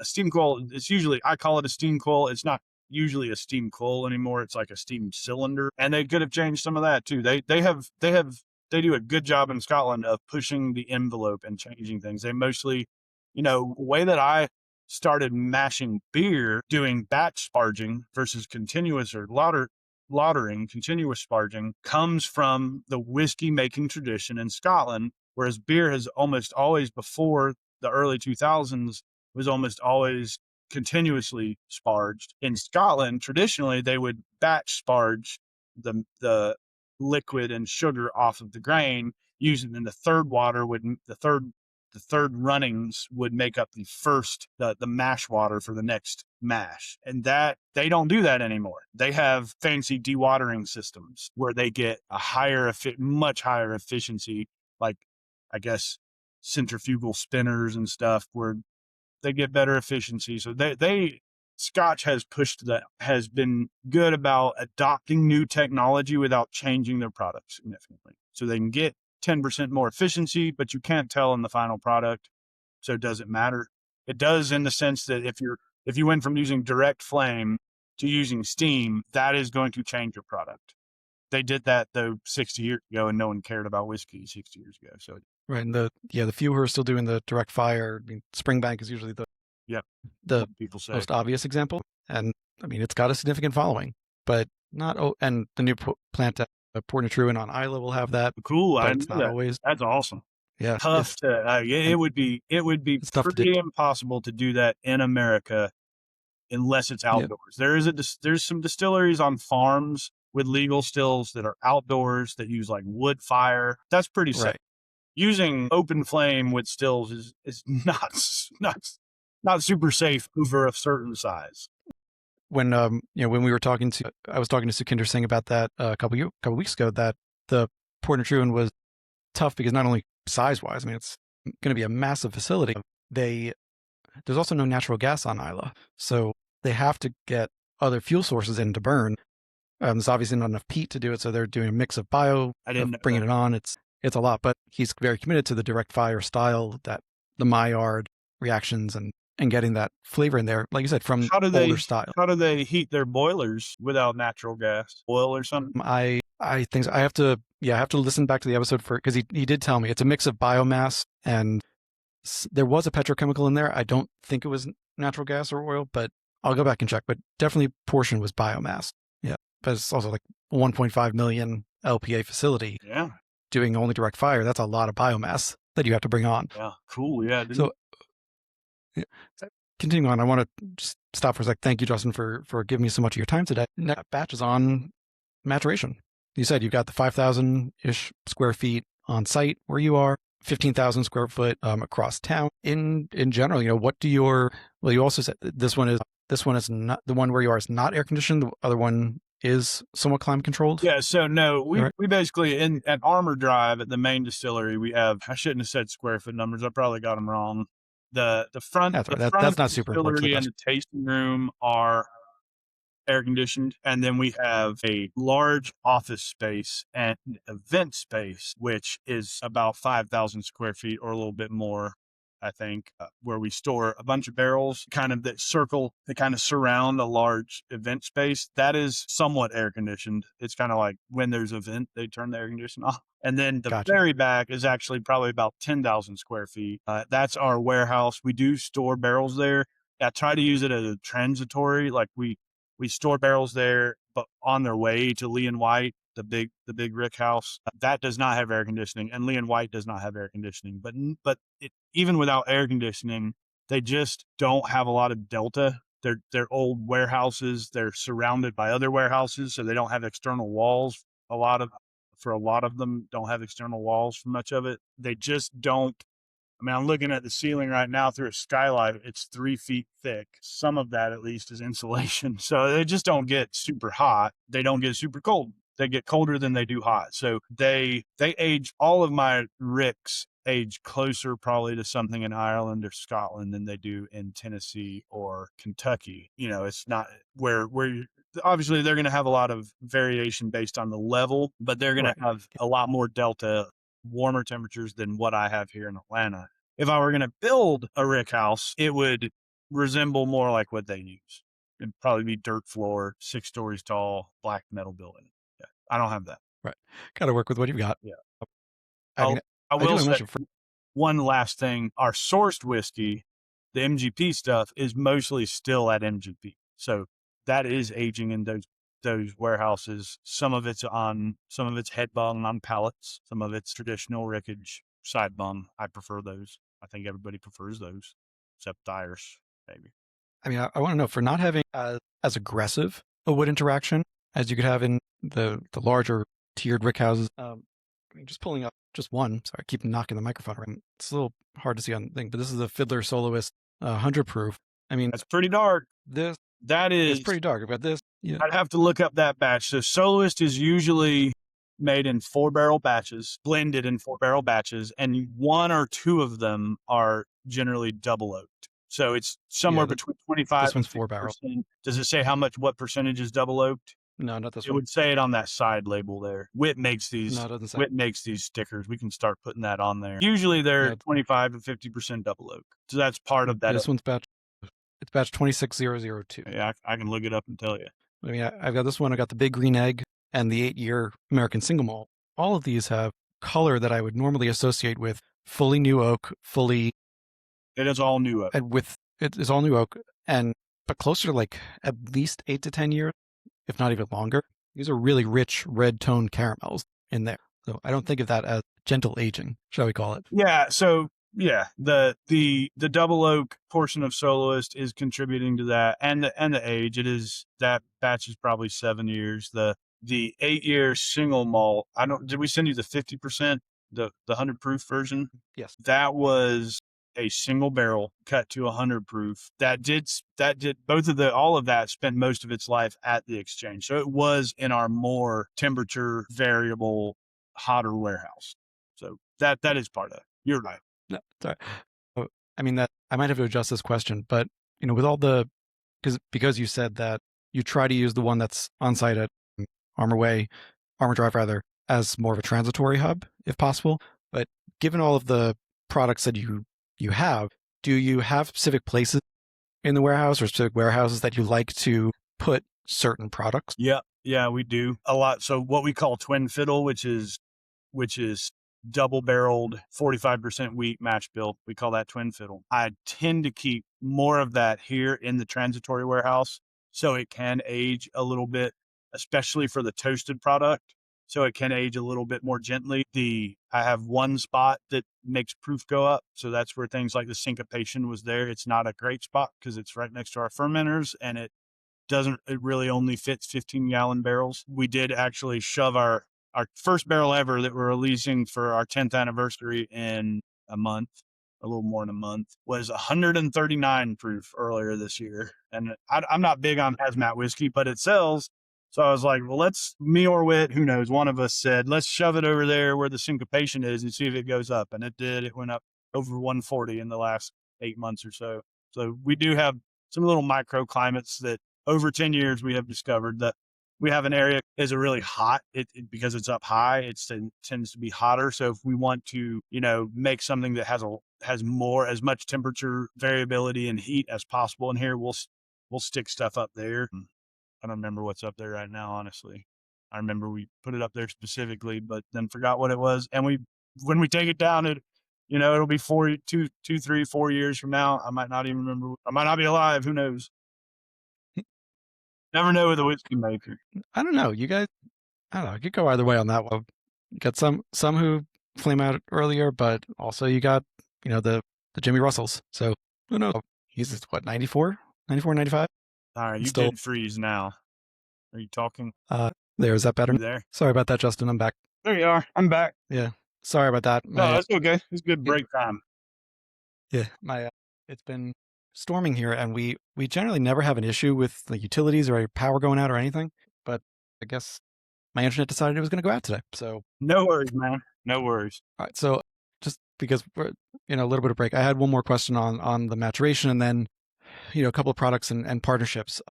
You still okay to keep going? Yeah. Oh yeah, I'm good.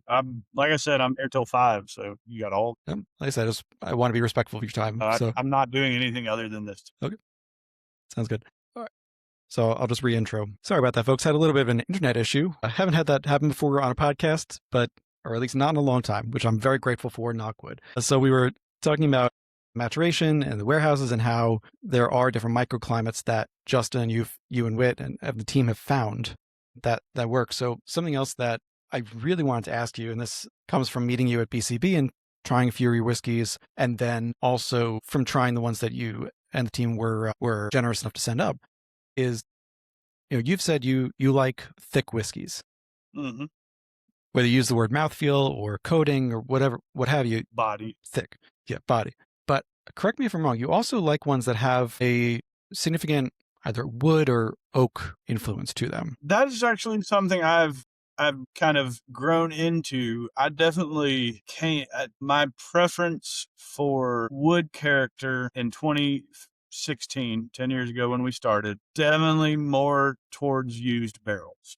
Used barrels for 12 to 16, 18 years. And, intended to do some of that here, but faced the reality that in America, we're going to be using new barrels. And from a logistics standpoint, in other words, we don't have 12 to 18 years to sell our whiskey anyway, because we'd be out of business. So both by law and by, market forces and business requirements, we need to use new barrels. And I would say over the last 10 years, I would say that I don't know that I prefer new oak still, but I don't like used oak better than it. I think I'm pretty balanced. Like, I can really appreciate what you get from new oak whiskey. I can really appreciate what you get from used oak whiskey.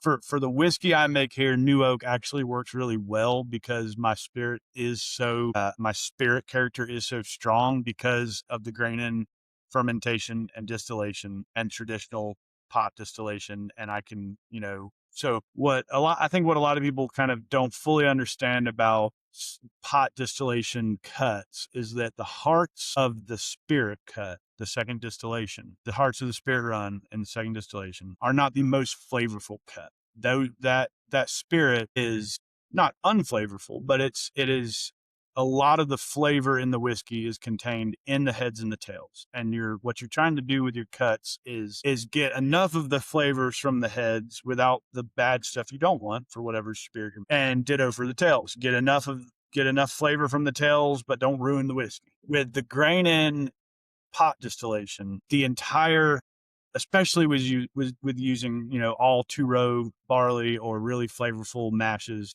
rye malt, whatever, the hearts are more imbued with flavor than would be traditional, in my opinion, are traditional. And I've done both ways. So, I think it's a fairly educated opinion. They are more imbued with flavor than from a wash or from a primarily corn mash bill.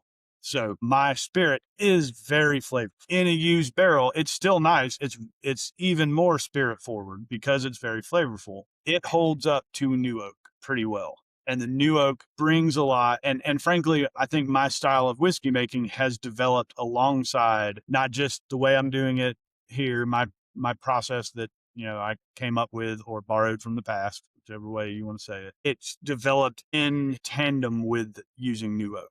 And if I had to pick only to use new oak or used oak for the rest of my life, I'd pick new oak. I think it is very flexible. You can make really clean cuts and do a 2-year or 2-year maturation and have whiskey that stands up. Duality was a year old when it won a double gold at San Francisco. I don't think anybody appreciates me saying that. Really. Yeah. So the new oak does give you a lot of flexibility. And I do like it. Now, my favorite thing would still be able to, use a lot of variety. Like I'd love to put tire fire in some PX casks, and that would be awesome. I mean, the reason I asked is when I heard you say that, whichever interviewer it was that I'm assuming the whiskey doesn't have any off flavors to it. Over oaking or whatever wood you're going to use is usually the number one thing that's going to turn me off from a whiskey. I don't like licking an oak stave when I'm drinking something. And because you're using both a mix of new American oak, of used oak in certain cases, and as we mentioned earlier, things like cherry wood, pecan, toasted oak, there's the potential to be overwooded pretty quickly. Yeah. And for me, like I said, that's the thing I'm most sensitive to. And as I was tasting through your whiskeys, after hearing you say that, I was thinking to myself, after really every single one, I was like, this isn't over oaked. I wouldn't consider any of these over oaked to my palate. I think that if we had a big black metal rick house, they would be. You know what I mean? Like some of it is mitigated by the spaces that I have to age it in. And some of it, like the duality, I am allowed to use used barrels for. So like we have to, when we submit a label, we have to say what barrels we're going to put in. So like when I submitted duality, I said, I'm going to put this in new and used barrels. And they said, okay. But other time I put that on everything because obviously I want to put the most flexible thing on every cola application. So we're going to put with Resurgence, we said we're going to put, no, with Resurgence is a rye malt whiskey. It has to go into new barrels legally. But with other single malts, I couldn't say which ones off the top of my head. We've said, as usual, well, we're going to put this in new and used barrels, and we're submitting it to be called whiskey. And they'll say, nope, you got to use new barrels. They've never said you have to use used barrels a single time. So yeah, ideally, the duality does have some used barrel in it, batch to batch. It's going to depend. The Resurgence, though, if you had the carve out, and this is purely hypothetical at this point, but if you had the carve out in the new ASM regulations that allowed a 100% rye malt to be called single malt under that designation, then you could use the used oak, right? Absolutely. And it's a little bit up in the air. I read one thing, whatever, a year ago when it first came out that said you were going to be able to still call a rye malt single malt. You just had to say single malt rye. And then I can't find anyone talking about that or doing it. So it's kind of up in there. Our Resurgence label does say single malt, and we are actually changing that label, but not because of that. We're just moving that mainly into the Fiddler line because out of state, most distributors they really only want to deal with one brand. So like they would buy Fiddler rye that was the same liquid as Resurgence. They like the liquid, but they don't want to have Fiddler and Resurgence. So we're actually going to be changing that, and it won't say single malt anymore until and unless someone decides we can put it on there. We're not going to push it. It's not that big a deal. That's a good segue into talking about some of the products, because that I think was a consideration for, I want to say the Heartwood, was whether or not to include Georgia on the label, right? Yeah. So we've received, both, whether it was reps or distributors or just people, there have been people who said, we'd really rather it not say Georgia because people don't care about that, or it's a negative association. And we've had other people say, no, that's crazy. That's what gives it the local character, local importance. I would prefer it to say Georgia. And the most important thing to me is that people just taste it and appreciate it, or even if they don't appreciate it, that they give it a shot. If not putting Georgia on the front of the label helps more people taste it and potentially expand their palate, and then they find out later it's made in Georgia and maybe they don't have the negative association with Georgia whiskey or something or whatever it was. I don't feel very strongly on that.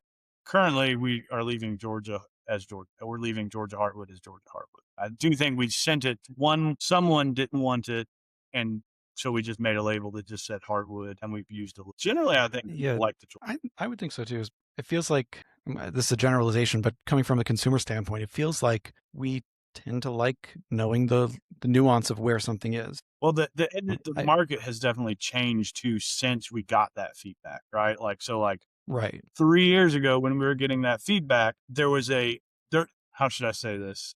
There's a more narrow group of people drinking whiskey currently than there was 3 years ago, drinking especially super premium whiskey. And it tends to be the people still who care about things like knowing that it has Georgia white oak in it, right? Versus it being people who just want something from Kentucky or whatever it is. So yeah, I think I haven't gotten that. It was like 3 years ago when people were saying that. And I think the market has changed since then. Yeah. I mean, to me, it feels like when people have an association, I immediately thought of Texas whiskey. Mm-hmm. Yep. For being a huge state and a huge producer, and I think the second highest number of producers of any state, there is a perception that it's going to be overaged, over-oaked, too strong, throw any epithet out that you want there, when that's not necessarily true. Certain producers I absolutely agree with, but others not so much. And that's a case where I think in the range of people who, like you said, are going to care about that kind of thing, because Georgia has fewer, to me at least, it has fewer associations with it, with how you expect a whiskey from Georgia to taste. To me, it gives more flexibility to be like, no, this is what Georgia whiskey tastes like, or this is what our whiskey tastes like, and it happens to be made in Georgia. So yeah, maybe there is there is more flexibility there. But for me, speaking just for myself, I would like to keep the Georgia on there to know that you're using Georgia Heartwood, you're using Georgia Oak, you're even with what you're blending with the MGP we did, you're using, your Georgia distillate or elements from Georgia to fiddle with it. Yeah, I agree with you. Yeah. With that in mind, I think I did want to touch on the hardwood because I know that's something very close to you, because you're literally getting the hardwood for these releases. Yep. I know in the extremes, the hardwood I think has ranged from 1 to 40 staves per. Yeah, when we've done barrel. One stave, it's been when somebody came in and picked a barrel. When people come in here to do picks, it's not like you don't go in a room with a table and we bring in you samples in. You walk back in the rick house and you taste the barrels in the rick house. So that's the one piece of stave has been when someone let someone taste one that didn't have any staves in it. And they were like, oh, it's perfect. That's how I want it. But I have to put a stave in it for it to be Georgia Heartwood. That's when there's only been maybe a few of those ever, but there's one someone has done that recently. So maybe there's been 3. 40 definitely was the highest. Usually it's 20 to 30. I'll say 15 to 30. Yeah.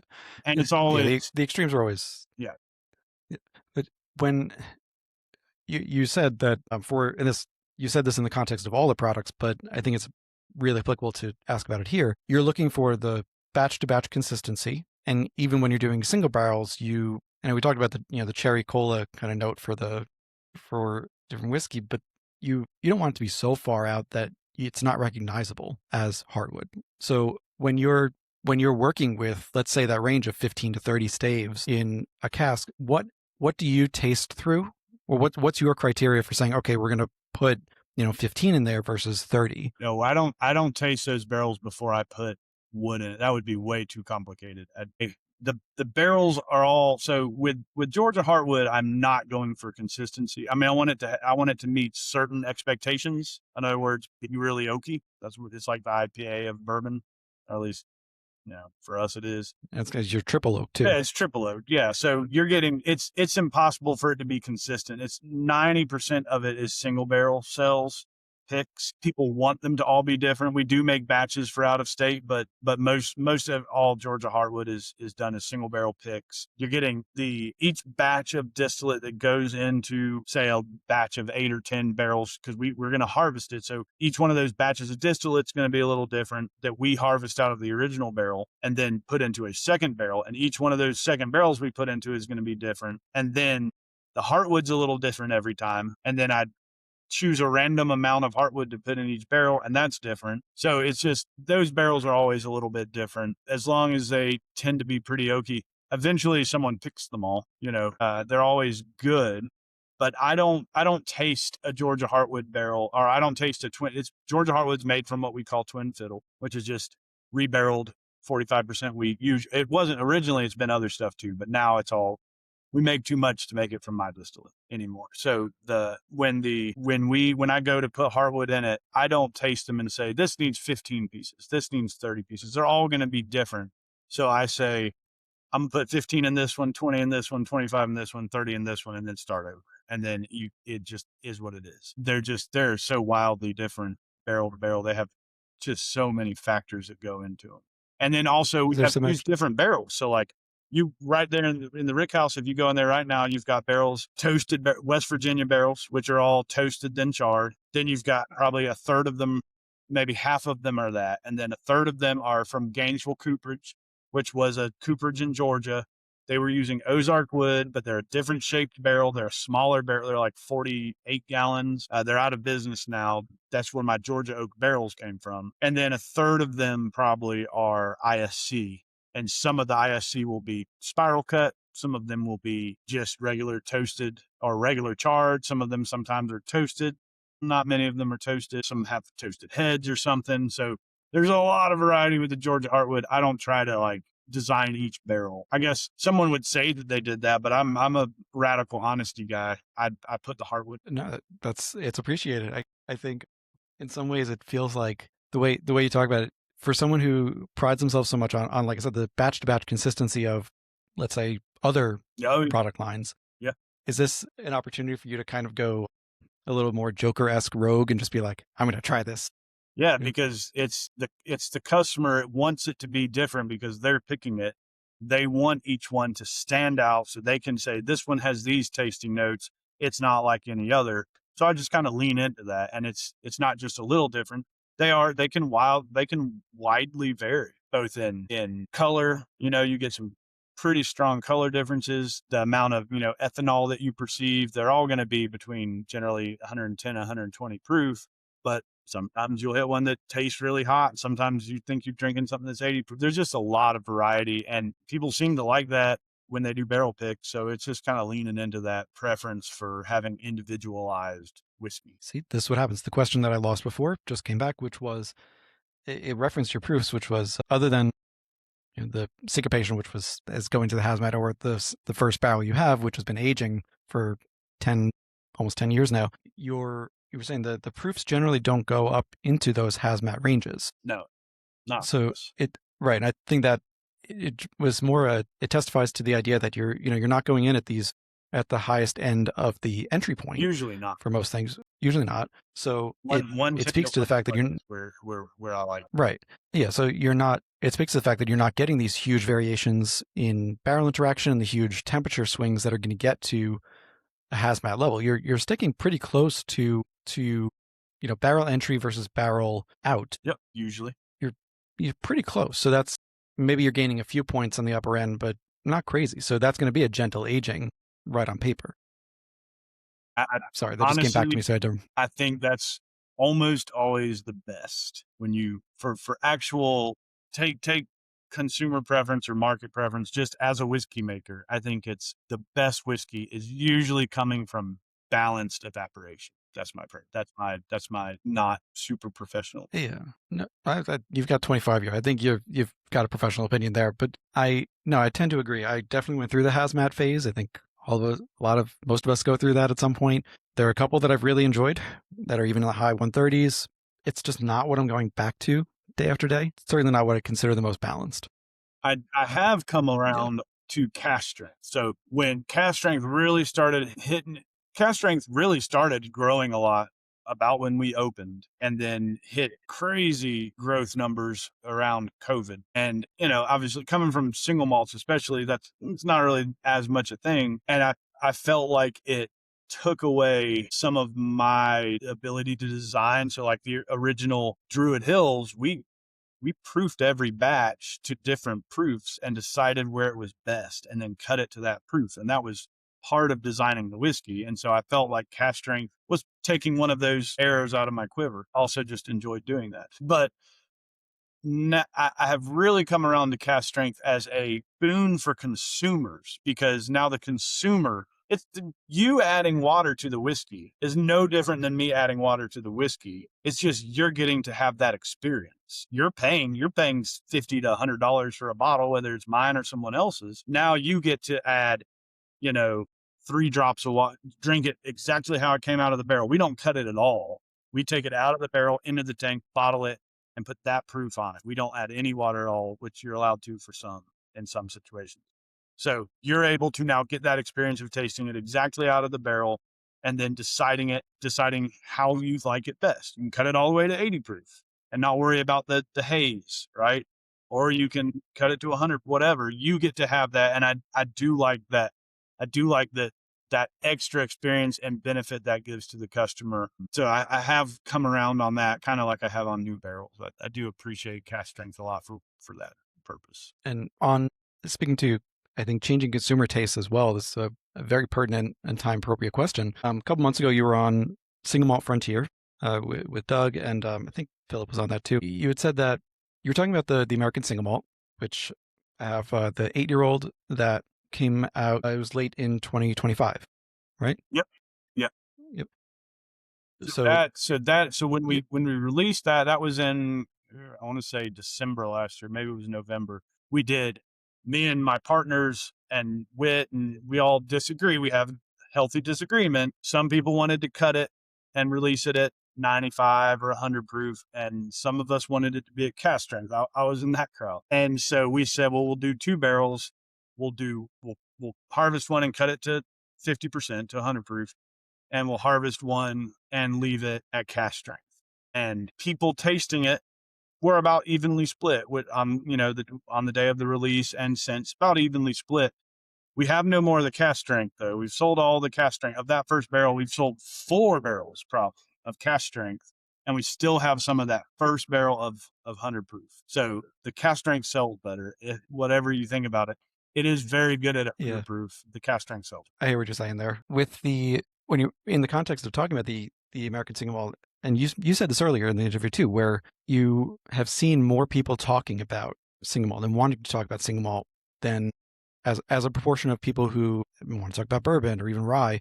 The single malt has been increasing. And in looking at regionality, you were saying that the South has been behind other regions, specifically, the West Coast, New York City, you referenced, in appreciating American single malt and the growing nature of that. In, where you are being in a predominantly, I'll say, a bourbon and even rye producing area, but still making a single malt and wanting it to be a core tenet of what you do. How do you approach overcoming that deficit? Well, we certainly hadn't figured it out all the way yet.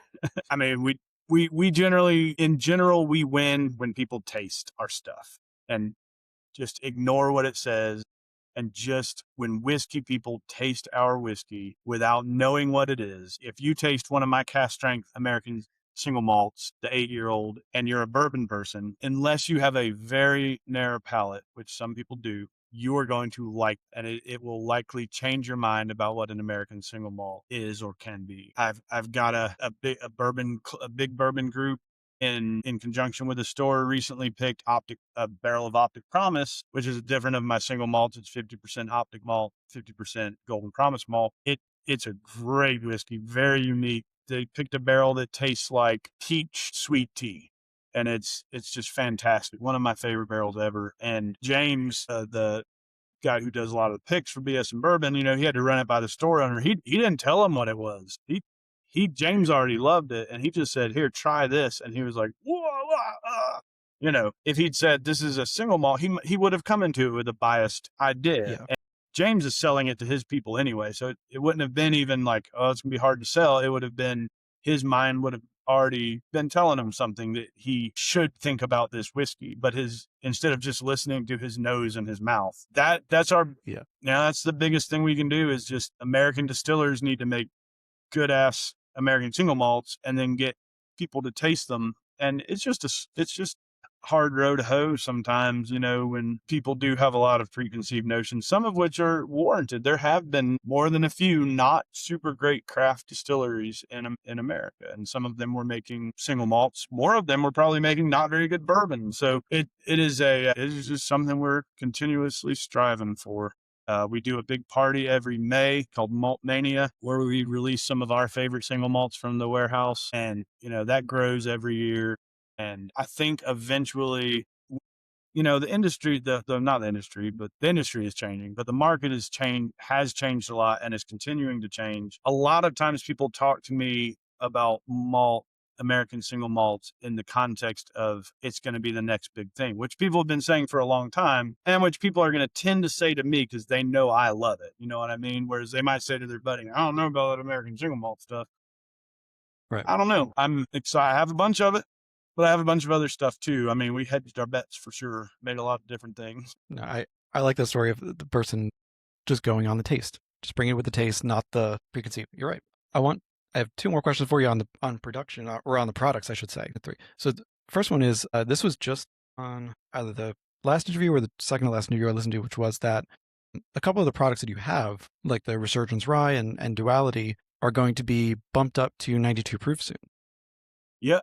So when we move those to the Fiddler label, we're going to 92 proof on them, partly because to be in line with Fiddler Wheated, which is at 92. So it's partly to have a little bit of symmetry there in the line, but also partly because even at 86 and 88, especially in the winter, you'll still get a little bit of chill haze, which absolutely has no negative bearing on the quality or flavor of whiskey. But as we get further away from telling our message in Georgia and it becomes harder to control. If somebody is upset because there's a little haze in their 86 proof resurgence in January in Minnesota, that is harder for us to deal with than when it's someone in Georgia and they can, come by and be like, hey, what's up with this haze in here? And I'll just give them a new bottle and then explain what chill haze is and why we don't chill filter and why the best distilleries in the world don't or shouldn't chill filter. So going up to 92 proof helps us not have less haze in the winter on occasion. Makes sense.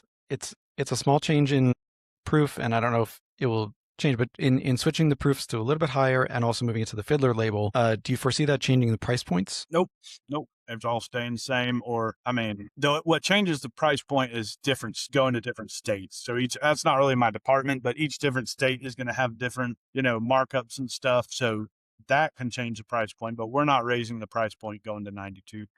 It's just a small difference in the long run. So yeah, no, we really just want people to buy it and appreciate it. And if we make 25 cents less a bottle, not really. So when you and Jim were on with Tim at Five Drinks or Midnight last year, you were talking about how, you've been in some ways a great expansion over the last few years, but how in-state expansion in Georgia had to wait a little bit longer because you've been selling so well out of state that you needed time to just backfill, produce more. This was, about a year ago, I think March or April of 25. Let's say a little bit over a year later, are you still in the catch-up mode before you can expand more in-state? If the market hadn't downshifted a little bit, we would be. But because Georgia everywhere drinking has slowed down, and I'm not going to pretend that's not happening. Drinking whiskey has slowed down. So we are still expanding to other states, which is, while those individual states drinking, also most of them, maybe not Wisconsin and Minnesota, those motherfuckers drink, dude, I'm telling you. But most places, I'm sure their drinking has slowed down, but because it's us going into a new state, it's just a big growth for us. So we're experiencing a lot of growth going into new states, and that's kind of we're growing into new states at the right time to not really notice a general slowdown. And that being said, we beat the industry by 14% last year. So the industry, they say, whiskey shrank in 7%, and our sales were up about 7%. We beat the industry by a healthy bit. So we're doing good. Could always be doing better. Really, single barrel sales and picks have really just done great. We can't keep up with that. And that's great. And we love, me and Whit both, Whit has a lot of hand in that. He sells barrels. He comes up with new finishes. I come up with new finishes. He's obviously very, very much in the process of everything bourbon related, since it's not as much my world. I don't know every bourbon that's allocated. I don't care about every bourbon that's allocated or any bourbon that's allocated, because frankly, most of the really good bourbons I've had weren't allocated bourbons. So we're always we get to have a lot of fun with single barrel picks. It's a little less fun now because the tariffs have meant my trusted barrel importers, where I would get great European barrels from that I could trust putting, we don't put, a lot of people are using finishing barrels to put 4 and 5 year old whiskey that's not great. They're using that finishing cask, say an Oloroso or a Tawny Port. They're using that as a masking agent.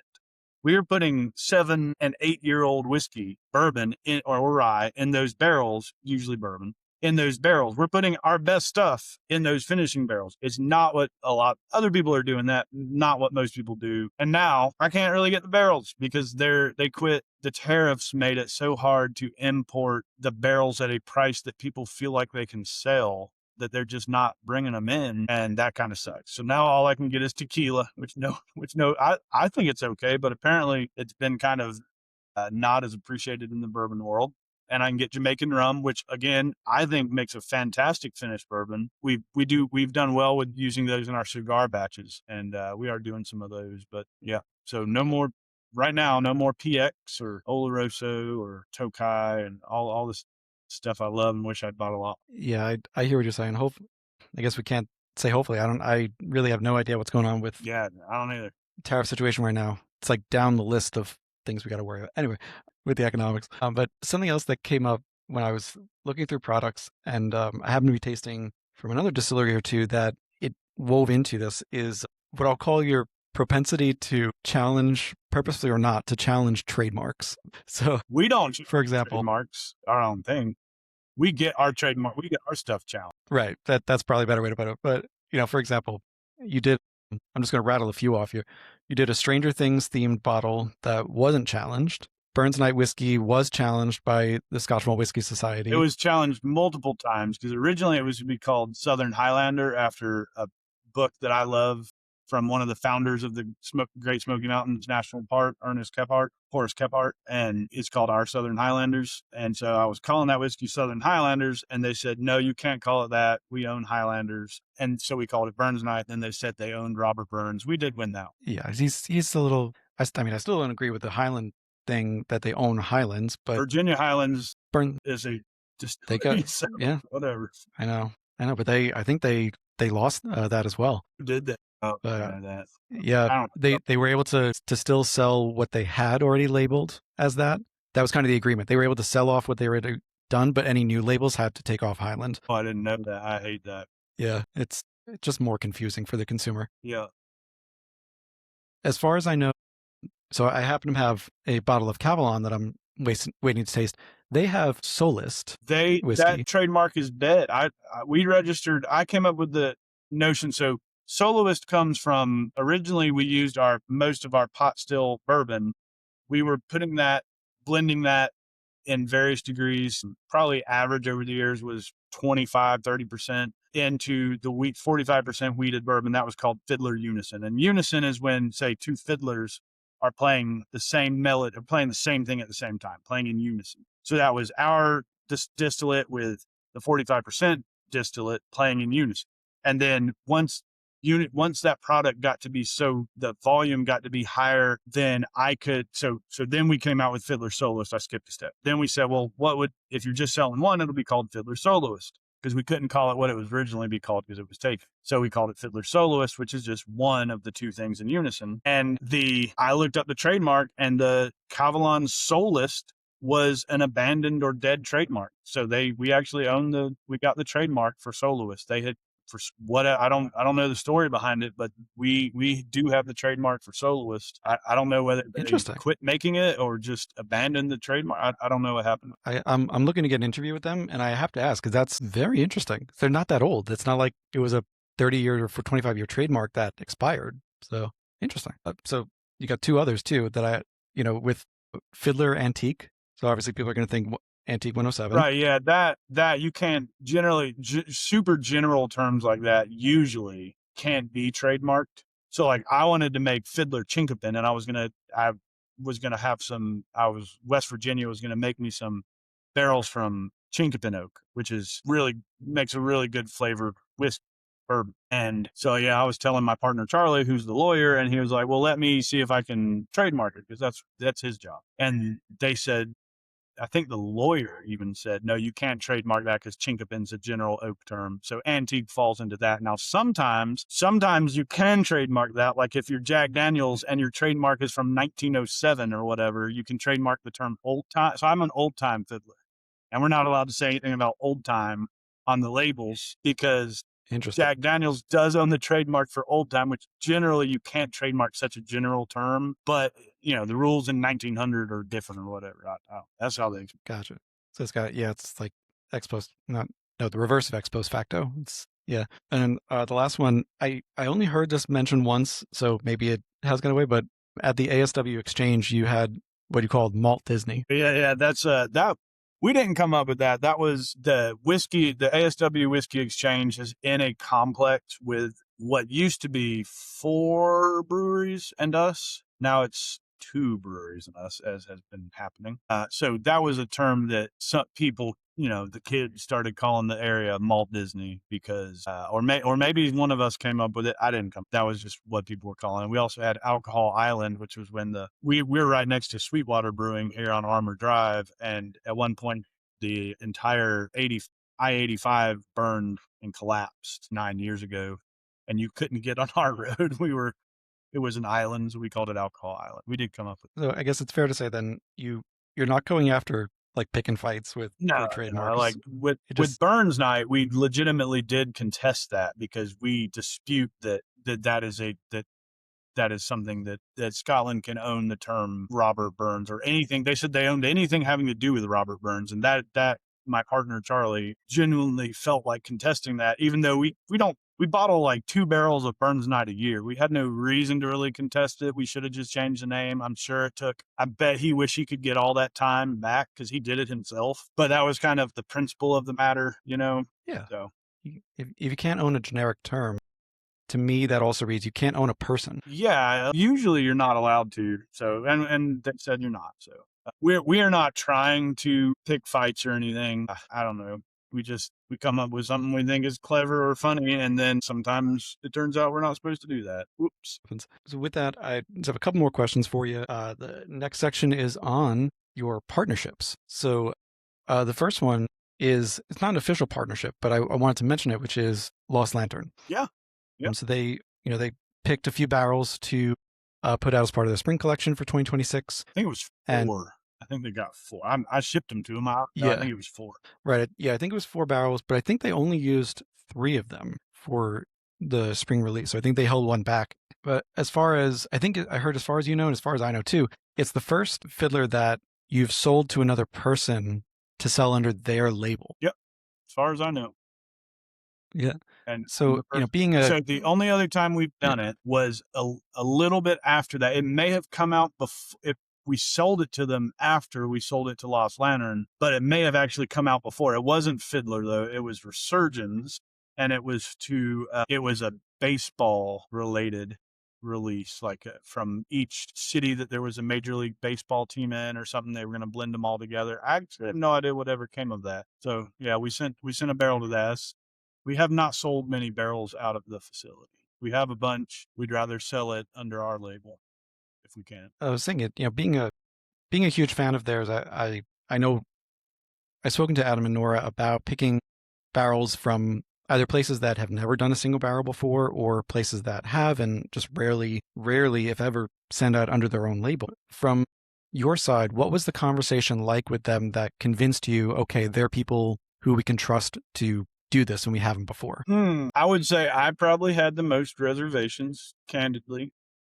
I like Lost Lantern and I appreciate what they do, and I appreciate that they put the source of the whiskey on there. Then again, the whiskey is kind of like my baby. Every barrel is like a little child. So I definitely had the most reservations, and I imagine that it was, my partner Chad, who we've talked about, who does marketing, and he does a lot of out-of-state sales and distributor kind of relations for out-of-state. I imagine it was him saying this is just going to help Fiddler Soloist expand, because Lost Lantern has a large nationwide presence, especially in kind of in the connoisseur community. So it was probably their reputation and how it could, not only that it was trustworthy reputation, but that it would be a beneficial, their reputation would benefit us. Because like I said, my whiskey is pretty important to me. Sorry, I was looking up. It's trying to figure if it was raining and I need to go shut my truck windows, but I don't think it is. If I run out of here real fast, it's me running to shut my windows. Understood. 2 others that I have to mention are the Big Green Egg, and also the Braves and Chin Music. Yeah. So how did Egg is I think a lot of people don't realize that it's an Atlanta company. So Jim is friends, acquaintances with them, and just kind of got together and with them. Jim is my partner, who's the CEO of ASW, and it kind of grew over time. At first, it was just about a couple single barrels where I took my heartwood, my uncharred heartwood, and instead of charring it, I toasted it on a Big Green Egg, and it is legitimately really good. So charring it, toasting, basically when you char a barrel, I'm sure you know this, when you char a barrel, you're creating a layer of char, and then under that, you're thermally modifying a layer of wood that people call the red layer, and that's basically toasted. And that's where a lot of the color and flavor of whiskey comes from. So when you toast a barrel, you're just applying heat to it separate from the charring process. So you get a deeper, bigger, more complex red layer, and then you're charring on top of that. So when I take a piece of my heartwood and we char it, you've got, when I split each piece of Georgia heartwood in half to fit it in the bung, and you look at it the cross section, and you're going to have a layer of char, and you're going to have a layer of red layer, and then you're going to have in the very center basically thermally unmodified white oak. When I toast the stave on the Big Green Egg, I'm toasting it for each stave for 2.5 to 3 hours. I do enough for one barrel at a time. So in other words, it takes me 3 hours to toast the 20 to 30 pieces that I put in each barrel. And I'm taking that chunk of white oak, and when you split it in half, it's solid red layer. It's completely thermally modified. They're not all identical or consistent because it's still I'm still doing it over an open fire in my own method of fire in the Big Green Egg that I came up with to kind of mimic Southern barbecue, the style of barbecue that I learned growing up, and was a little different than they usually use the Big Green Egg. So the flavor you get from 20 chunks of, which are, what I call a stave, is about that big. And it's a lot of toasted wood. So it's like, I tell people it's like macro dosed with toasted wood. And it's not a gimmick. Like, it is extremely unique. You've tasted it. It's very unique, very flavorful whiskey. It's not just a co-branded partnership. It is a new product that, if it didn't say Big Green Egg, would still be a fantastic, very unique whiskey. But yeah, we're hoping with the Big Green Egg partnership that we can get that out to more people. And that fits with the ethos that you've talked about of the whiskey being so important to you, that it can be an Atlanta-based company, but unless it adds to the whiskey or makes it better, just as, Lost Lantern would add to your reputation rather than detract from it, then great. It's a great partnership, but it has to add, not withhold or subtract. And I think Jim and Charlie, in the interview they were doing, they said that when you put out a Big Green Egg release, you've got fans of the brand who are lining up to get these releases when they come out. Yeah, that was primarily like the single barrels that we were doing. I did probably 8 or 10 of those. We did 7 of those. And then, so this one is not done as single barrels. It is batches, generally 4 to 8 barrels, which is 8 barrels is kind of on the high side of the side. Most of our batches are around 4 barrels, 5, 6 sometimes, but 8 is kind of on the high side of batches for us. And it is cut to 100 proof. Yeah. So it is supposed to be a more consistent product, although still introducing the wood, each batch is a little different. So we're not actually putting batch like information on there. So we've made 2,000 cases of that over the course of 6 batches. Is that right? It's a little bit more than 2,000 barrels over 6 batches. And each one is a little different, but they don't say they're different batches. But they're all very much the same flavor profile. If you put them all side by side, probably 3 of them you would have trouble telling them apart, and 3 of them you could barely tell them. The other one, I hate that I admire this so much because I am a Mets fan, this miserable season aside, but you have now I would consider long-standing partnership with the Braves making chin music. Yeah, so that started really right at the beginning of COVID, like the week before COVID. In fact, I'm a big follower of World Events, and they were going to sign the lease for the battery with the Braves. And this was when COVID was something that was happening in China and had not gone anywhere. But it was like when they were wearing the blue suits in China. And I was like, no, Jim, I don't think we should do this. I think there's going to be a worldwide pandemic. You can ask him. I was like, I'm pretty sure there's going to be a worldwide pandemic in a couple of weeks. I don't think we should sign a lease. And sure enough, we did have a worldwide pandemic. I was right. But so they did sign that lease, and we during COVID, built the battery facility to make vodka and gin, and have been producing chin music, which is it is a, I don't know the right way to say it. It's not a co-branded, it's a partnership with the Braves. So it is a Braves bourbon, and it changes over time. We've done a couple different toasted versions. The one that's about to come out is called Curveball, and that one is a blended bourbon. It's 75% bourbon and 25%. So a little bit different. We've actually never done this before. I'm excited about it. It's really good, very complex. And yeah, and that's been a good portion of our portfolio at times. Yeah. I imagine for chin music, you will not be putting out a screwball version. Oh, I don't know. Comes right back to that trademark thing. Yeah, probably not. Yeah, throwing it out there. And then, one other thing that you have from being in Atlanta, you're you're in, whether in ads or in placement, you have the visibility that comes with being in the world's busiest airport. Right. Yeah. Yeah. And I think that this also lines up pretty well with people that see you from ads during Braves games.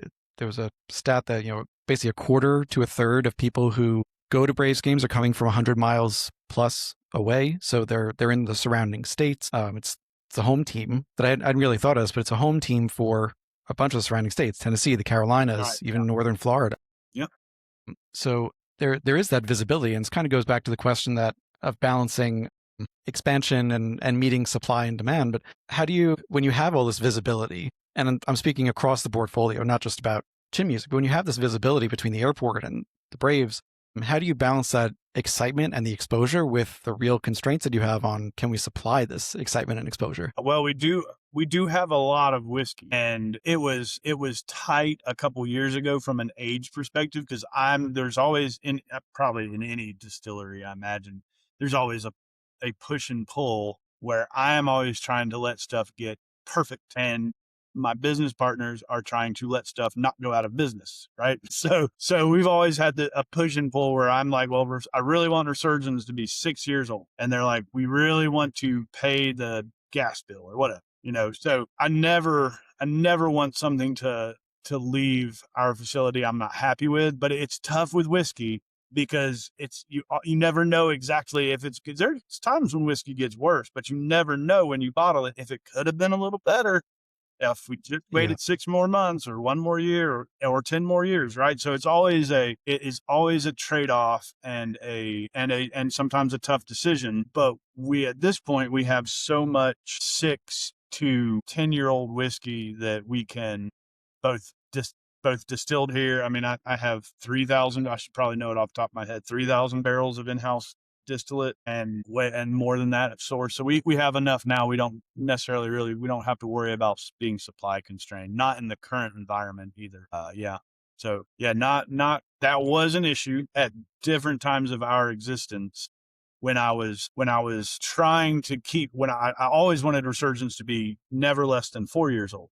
Duality is really good at 2 years old. I like it sometimes better at 2 years old, but I never wanted Resurgence to be less than 4 years old. And there were times when, we had restaurants using it, and a lot of restaurants using it in cocktails, and we were on the edge of running out, and I needed some barrels to turn 4 years old in 2 weeks, and we're like, well, we'll have more in 2 weeks, just chill. And, we never actually had any problems with it. We always managed to just barely keep up. It is stressful. It's more that it's just stressful to manage. And that's not really an issue anymore because we have so much. Bring it on. Last two questions.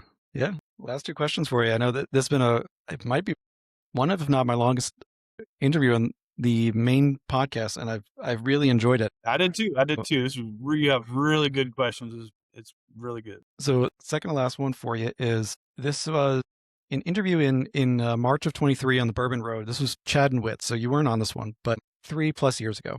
By sales volume at that point, you were the largest distillery in Georgia. And the hosts were asking, you basically, is it Atlanta's brand? And at the time, Chad and Witt were not ready to commit to people thinking that it's Atlanta's or even Georgia's bourbon or their whiskey. Now, with due respect to other Atlanta and Georgia distillers, including ones I've spoken to, given you're about to hit 10 years, I think you're still largest by production volume, and you have all these partnerships and you've got all these partnerships too. Do you think you could start claiming that title, or even want to claim that title? Yeah, we're Atlanta. That was a fast answer. I like that. First. Yeah, I would have probably said that 2 years ago. They were being circumspect, which wouldn't even know what that meant. So I know he's not here to defend himself. Right. But so, my last question for you is, we have spoken about how you got to this point, 25+ years of distilling and brewing and work on any number of aspects of this business, including, we didn't even mention, you went to business school to ostensibly start a distillery. And even though that didn't work out initially, you got the business background too, in addition to the owning your own store to begin with. With all of that, plus the mentorship that you have done, which again, that was more a question I was going to be asking of Witt, and also just people you've brought up through the business. What do you feel you want your legacy to be? And what do you feel you want ASW's legacy to be? That might be one I'm circumspect on. I'm a relatively humble person. Man, I hope that I've created some interesting, different whiskeys I know that I have. I hope that I've created some whiskeys that are interesting to people other than me, interesting and unique other than just to me. And I think I have. I, like you mentioned earlier, I do approach this more like art than science. I do know some science.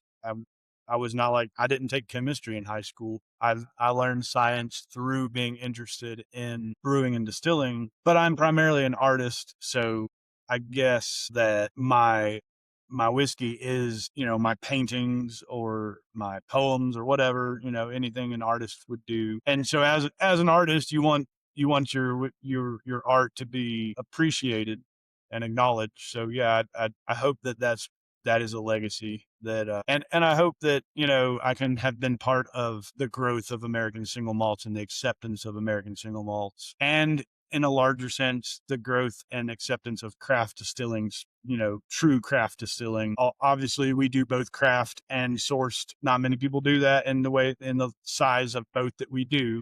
But I hope that my contribution to craft distilling can help craft not just grow, but also remain a force and presence in the American, distilling industry and the market, because it can be easy to slip back into a world where there is only 7 distilleries and 3 breweries, or that is not out of the question still. So I hope that I have contributed to that, and I hope ASW has. I think we have contributed to that and helped the reputation in general of craft distilling. And as far as ASW, I hope that we can continue to be, as we grow, we can continue to be the, essentially family business that we have been. And, we were really proud during COVID. We did not lay off a single full-time employee. Some of the college kids that worked in the tasting rooms and stuff, or some of them weren't college kids. They were part-time folks. A lot of them, they ended up moving back in with their parents and stuff. So there were people who were furloughed, but everybody who relied on ASW to feed their, families, we found some way to keep everybody here working. So I hope we can continue being a positive business in that sense. Yeah. And I think we will. I love it. I love it. Perfect way to end things off. Justin, thank you so much again for taking all this time today to chat about ASW. It's a story that's, I guess, been on my radar for a long time, and I'm really glad we met at BCB and got this on the books, and that I got to taste what is now ASW, even as opposed to what it was then, which I do want to just throw out there quickly that I remember specifically trying the Tire Fire when I wasn't really big into peated whiskeys or smoky whiskeys, certainly not one that strong. Maybe I had just gotten into Highland Park. Right. So, a 45 ppm smoky whiskey, not really my thing. And yet I remember at the time liking it quite a bit. And it probably was because of taking out the Band-Aid notes and leaving in the phenols as opposed to the chloroseptics. Because even today, I know you didn't want to use the names of the brand. I can use them, which I respect Lefroy. I don't like the whiskey profile. It's just my tastes. But I do like an Ardbeg, which is about the same ppm, but a totally different profile. Or a Kalila, same thing. So I wish I'd sent you some fresh Tire Fire now. I mean, I love it. It's honestly, I've had a lot of people say I didn't, not specifically about Tire Fire, but say, 10 years ago, I couldn't stand Scotch, even not real peaty Scotch. It was still too, and I've had a lot of people say, I can appreciate it now, or even I like it now. And, we develop as we grow older, and our palates are part of that development. And I'm glad to have been a little bit part of your development as it respects peated whiskey. For sure. That I remember it. It's got to be 5 years at least that I remember it this far down as still being something I enjoyed at that time. Yeah, that's awesome. So with that, I'll close out. Justin, hang on with me for just a minute after I hit the stop button. Thank you everyone for listening. Please like, rate, and subscribe wherever you are listening. This has been really a fantastic episode. I really hope you enjoyed.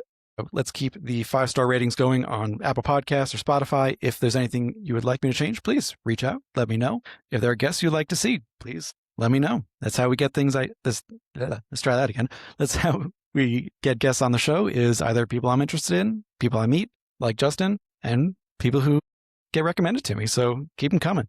Thank you everyone for listening. Thank you for everyone who supports the podcast on Patreon and I'll see you all next week. Thanks, everybody.